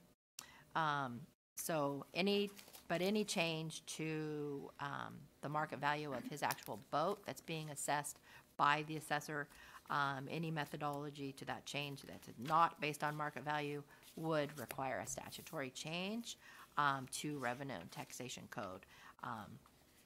And also, as to where property taxes are allocated, that is determined by statute and done by the California, by the county auditor's office. So he would have to look into it at that specific county if he wants to know how the tax is actually allocated that he's paying.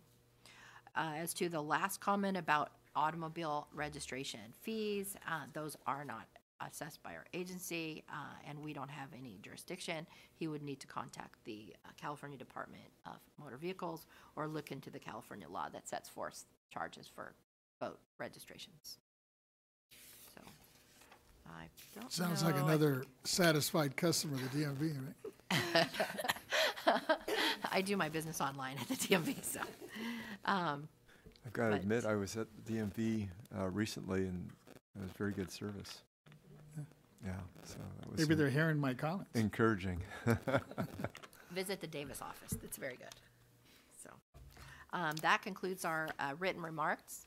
So at this time, and we've already went to everyone on the phone line, so at this time, if any of the members have any questions or comments of me, I am happy to address them before we adjourn. I have a couple quick ones. I know we only have this little window, but and then I'll turn it to the members and see if they have any comments or questions.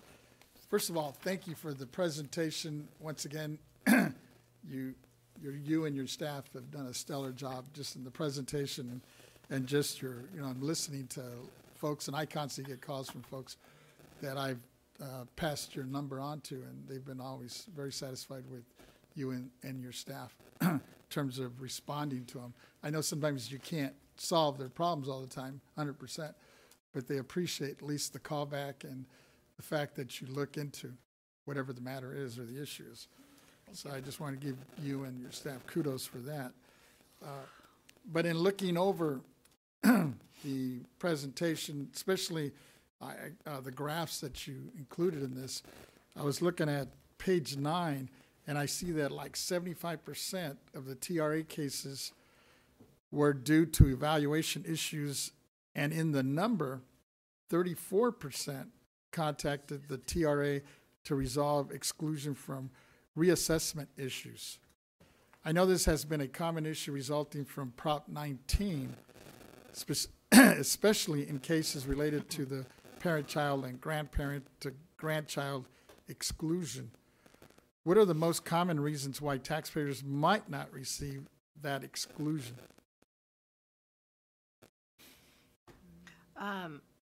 So depending on, okay, so there's many exclusion from reassessments, first of all, that we deal with that taxpayers may have a problem with. But I would say the majority of them do pertain to the parent-child transfer or a base year value transfer for seniors, those age 55 and over.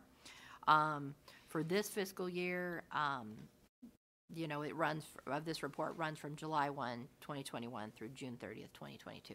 So that was only shortly after Prop 19's effective dates of both for the intergenerational transfer exclusion provisions as well as the base year value transfer provisions. So we did start to see problems with that.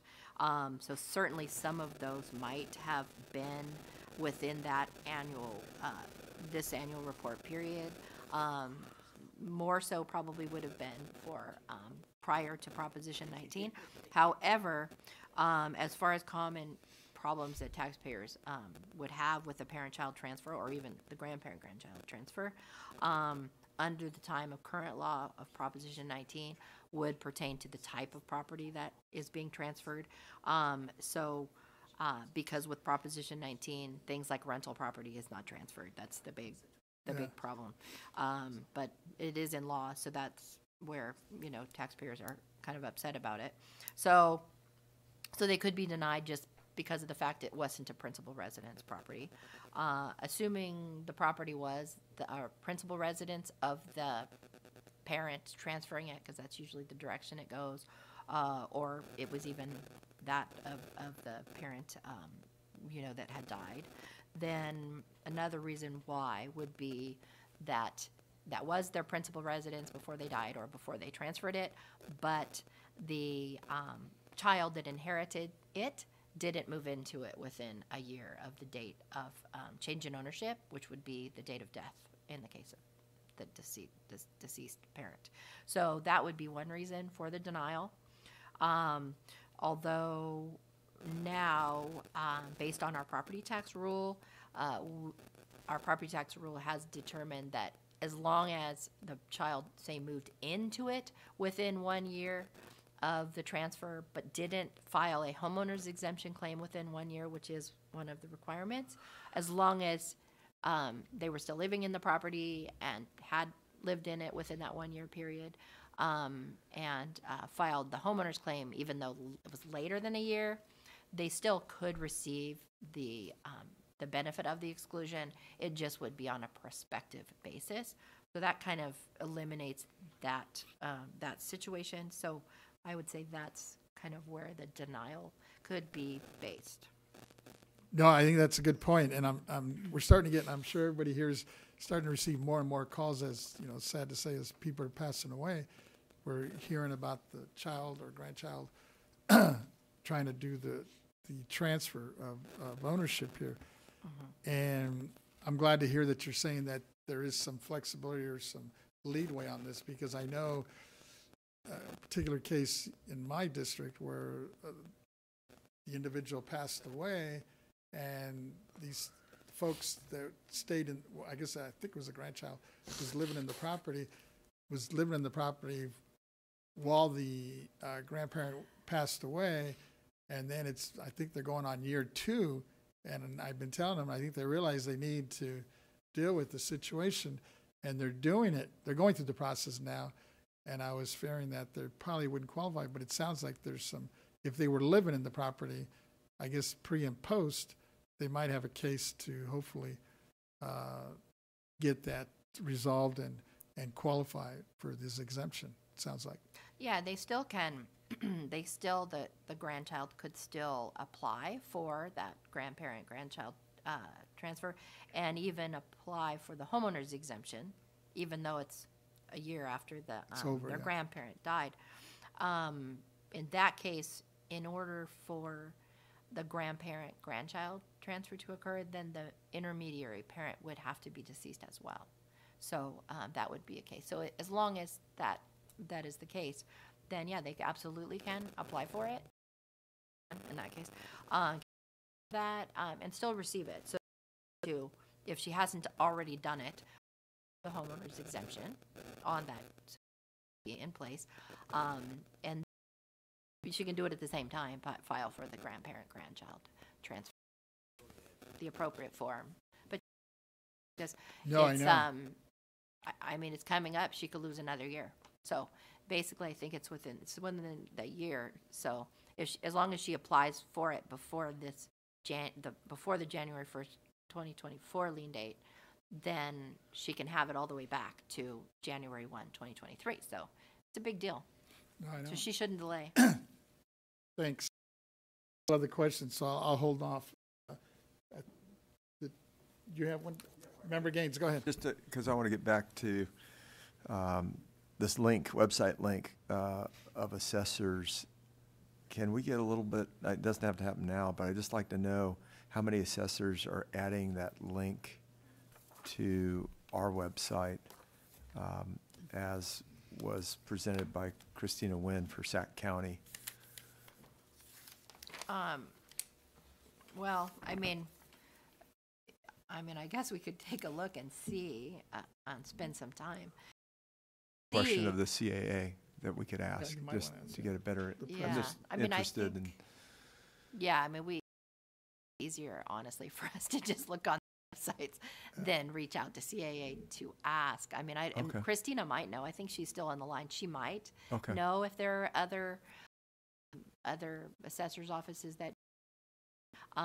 But again, they're aware of it. I mean, I also, in addition to talking, with assessors, like right after, I think it was the April conference, at the April conference last year. So I had a memo. So I write memos, or there'll be a letter kind of indicating what we issued as far as information sheets to keep them informed. And I also, there's a time on at some of the standards committee meetings where they let me kind of speak before the assessors that are present. So kind of inform them about the information sheets just to get them aware of that, even though they are to assessor's office, but it's a little more meaningful telling them, and then they can ask questions. Yeah, nice I do know that they you have that rights advocate that they can access an issue. So yeah, and assessors regularly, give taxpayers our number or our website. So, but we can certainly look at the assessor's website. Again, I don't know if Christina is available, but we can just look it up and see. Great, thank you. And then Gina Rodriguez raised this question in terms of trying to figure out which counties are requiring wet signatures, and is that something, I remember that being brought up last year, and I just assumed that was going to be taken care of. And so is that something we're going to follow up, provide as to which counties require wet signatures? Well, I think even on the property statement, the actual instructions for the property statement that is, it talks about, returning the, seems like an original signature. So I think I would think all of the assessors are accepting these signatures if they're paper. Mm-hmm. But a lot of assessors, I would say most all of them, have an electronic filing system that they developed somehow. I mean, CAA, again, the Assessors Association did that in the 2005, 6, 7 range, have a system for electronic filings. And so they've done that, which they were able to do, but that's not really accomplishing what Gina's interested in doing. So they have it, but it's more like it's an individual thing where a taxpayer could go on, or somebody from Gina's company, if she's filing on behalf of taxpayers, go on to this system, enter, on the computer, if somehow it's linked through an assessor's website, where they enter a bin number and their assessment number. Assessment number, if it's a real property and fee, it's going to be the APN, or it's going to be a business, account number. And they indicate, okay, they enter that, and then they type in like number that the assessor supplies to that taxpayer in like, I don't know whether it's February, I think, or maybe January, but telling them, okay, for this location, here's your assessment number, which but here's your bin number. It's kind of like a password almost number. And that together kind of indicates they're authorized. So that's saying they're authorized to file this property statement, and so the assessor knows it is them. That's authenticating that it's made by a valid filing. So they have that system available. But I'm just trying to figure out if we can we answer the question? Can the BoE answer this question? We could talk to our property tax department to ask them if they could identify for us to understand why a wet signature is required versus why on a paper copy. But I mean, I think it's embedded in statute. So we're happy to talk with them and find out what it is, at least come with that. But understanding it's a requirement. So. Thank you. Thank you.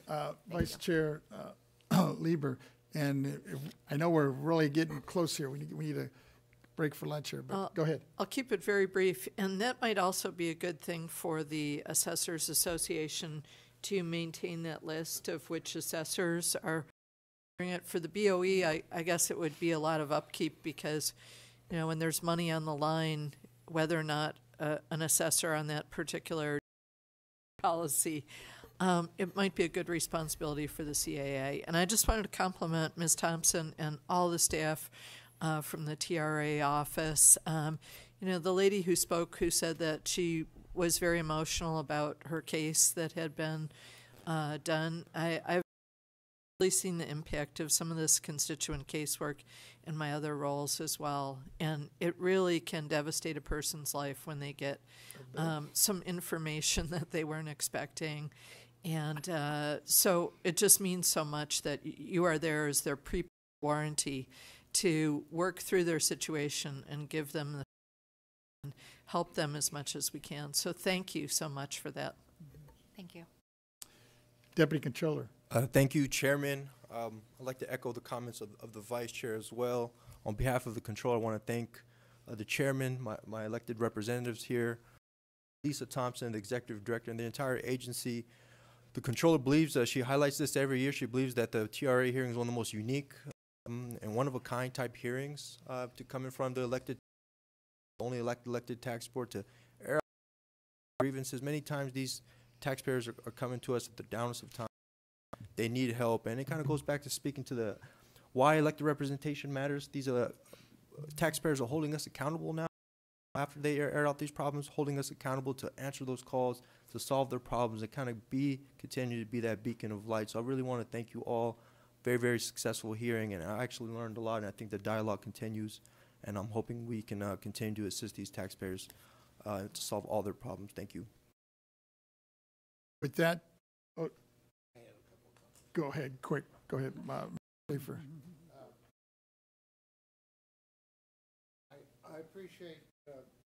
I appreciate everything you do here. I just wanted to know why did it take a year go by and they didn't get the list of wet versus dry in the Form 571L instructions. Aren't we able to act within 30 days of something that comes into our office? I would think within 30 days you would have been able to arrange to have a list of wet versus dry stuck into the instructions. I'm just not happy to see that they're saying, well, we brought it up, still waiting for some kind of response from the BoE. That's one issue I have. The second issue I have is you are a taxpayer advisor, and I respect that, and you do a fine job, but we are different. We are taxpayer deciders. I would like that whenever a letter comes in, somebody in my district addressed to BoE Communications, I'm catching the football on BoE communications. I'd like to know that I get a copy of this. Mike Tajran from San Diego sent a letter in on August 24th. That was 5 days ago. I would like to know what comes into BoE communications. Whatever district is talking about hundreds of communications, I don't know, a dozen. I everybody sitting here on the board would like to know in from one of their constituents. A copy of it will be sent to them and their chief of staff. We have a chance to take a look at it before it appear today in a hearing. I don't think it works if all we do is stick it in the documents here, because we don't have a chance to look at the documents in sufficient advance of the meeting. And I would have liked to have had this very fine letter from Mike of San Diego a week ago. I'm interested, of course, in all come in, but I'm particularly interested in my district, and I think everybody up here will say that, because the person writing that letter is the person who's going to good mouth or bad mouth us in the district to what kind of action the letter is producing. I want to know that the Mikes in the district in California that sent a letter to us are going to be happy with the response. And I think that's only possible if we know about the communication, preferably on the same day that it comes into your office. So I would like to ask that whenever, and he mentioned if he San Diego, if he just said he's a small taxpayer, I would not have caught that. It's only when you mentioned San Diego, I thought, hey, that's where I'm from. That's one of my people. It's my ox being gored. I am very possessive for the people that sent me to Sacramento, and I would say whenever any of them were, please share it with my office, and that would be with my chief of staff and myself. I think that's the only way we can really give the taxpayers of California the bang for the buck that they expect when they deal with us. Thank you. So as far as Gina's and her concern with electronic filings, we have been working with her here.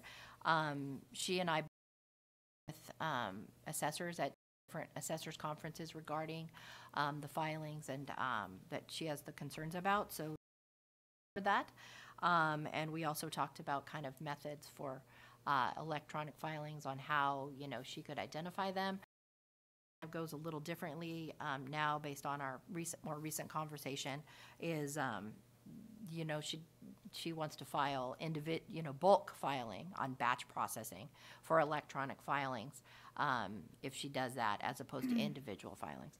So so it may be that assessors have a solution. So again, we'll work with her for that. But I am aware last year, yes, she asked for a list to be posted or published on even who accepts electronic filings. And again, that is something that changes. If individual county assessors may have different technology, may have different platforms that they allow for electronic filings. So, and whether a county chooses to accept electronic filings or their method, that really is their discretion. That's not something that our agency can dictate what they do. But, I am, obviously for our office, I can help Gina identify different ways on who, may accept electronic filings. That may be a little bit beyond our scope, at least with the TRA office, but I did help her understand which counties use certain software. There were about a little over maybe mid-20s or 30s that use this specific kind of software vendor, but it's all accessed through the individual county's website. So that has been coordinated with her, as well as the California Assessors Association. They have information posted on their websites about ESDR and SDR, and what counties use it in the state. So it's identified, it's clear. They have a map of California. If you hover over that map or that county, it'll tell you whether that county uses SDR, that assessor's office, SDR versus ESDR and that stuff. So, we're still trying to fine tune that. So I appreciate those comments on that. As to your next question or comment about public comments, is board proceedings does provide you with public comments before this hearing that were made. As to timing, those comments are submitted by an electronic submission form that's posted to our TRA page. The email is sent directly to TRA office as well as board proceedings, and they can coordinate to provide that information to you. So, the board members were provided it a little bit earlier, but I'm certainly happy to talk with them to see if they can maybe provide that information a little bit earlier. I can tell you that most of the comments were not received before Thursday, Friday. Those were kind of the earlier comments that came in. So, so we didn't have much time, before you did. But I'm certainly happy to talk with board proceedings if they are able to, push maybe at least some of the comments maybe that were received, say, by the Friday before, maybe by 2 o'clock forward, or even the day before forward, so you can see them. And as far as, do we have any cautionary language, excuse me, on the notice of the meeting saying if you have a comment, please transmit it not later than 7 days prior to the hearing? No, we accept them actually up to this morning. So well, I know that in the practice of law, courts are always saying you've got to have your comments in 10 days before the meeting. It's enough time, for the judge and staff to swallow it and decide what to do with it. And it's nice to say you can do it right up to the meeting, but we're not going to be able to give much brain power to it before the meeting, So there's no requirement that people submit their written comments in advance for this hearing, and there's no requirement they submit any comments, so they could, well, I'd like to see a cautionary notice that we request pleadings be in not less than 5 days before the hearing. Mr. Vasquez, we are having issues with the captioner to have a break. If we could break for lunch so that the captioner can, the closed captioner. No, Ms. Thompson responded to the questions perfectly. We would take your comments under consideration, but please note that it's a taxpayer rights hearing. We're welcoming the public and their comments, so we do not want to put any limitations on it. We want them, if they give it to us at midnight the day before, Ms. Thompson and her team is open and willing, thank goodness, to look at them. And board proceeding did their best to get it out to everyone this morning. Your staff received the email via the BoE email account. Your staff is not here in the audience, but I am looking for them to find out why you did not get at least the email. So you should have been informed. You raise a good point there that the people should be able to speak up till the time of hearing, or come to the hearing and speak up. Exactly. Okay, but they should know that it's good practice to give us a little advance. And I'd say 5 or 10 days.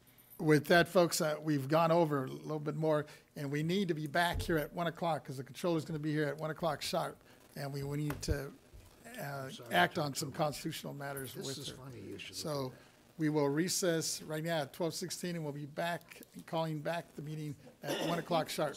I offered him my Zev Sikorsky book, but I said, I want you to get it.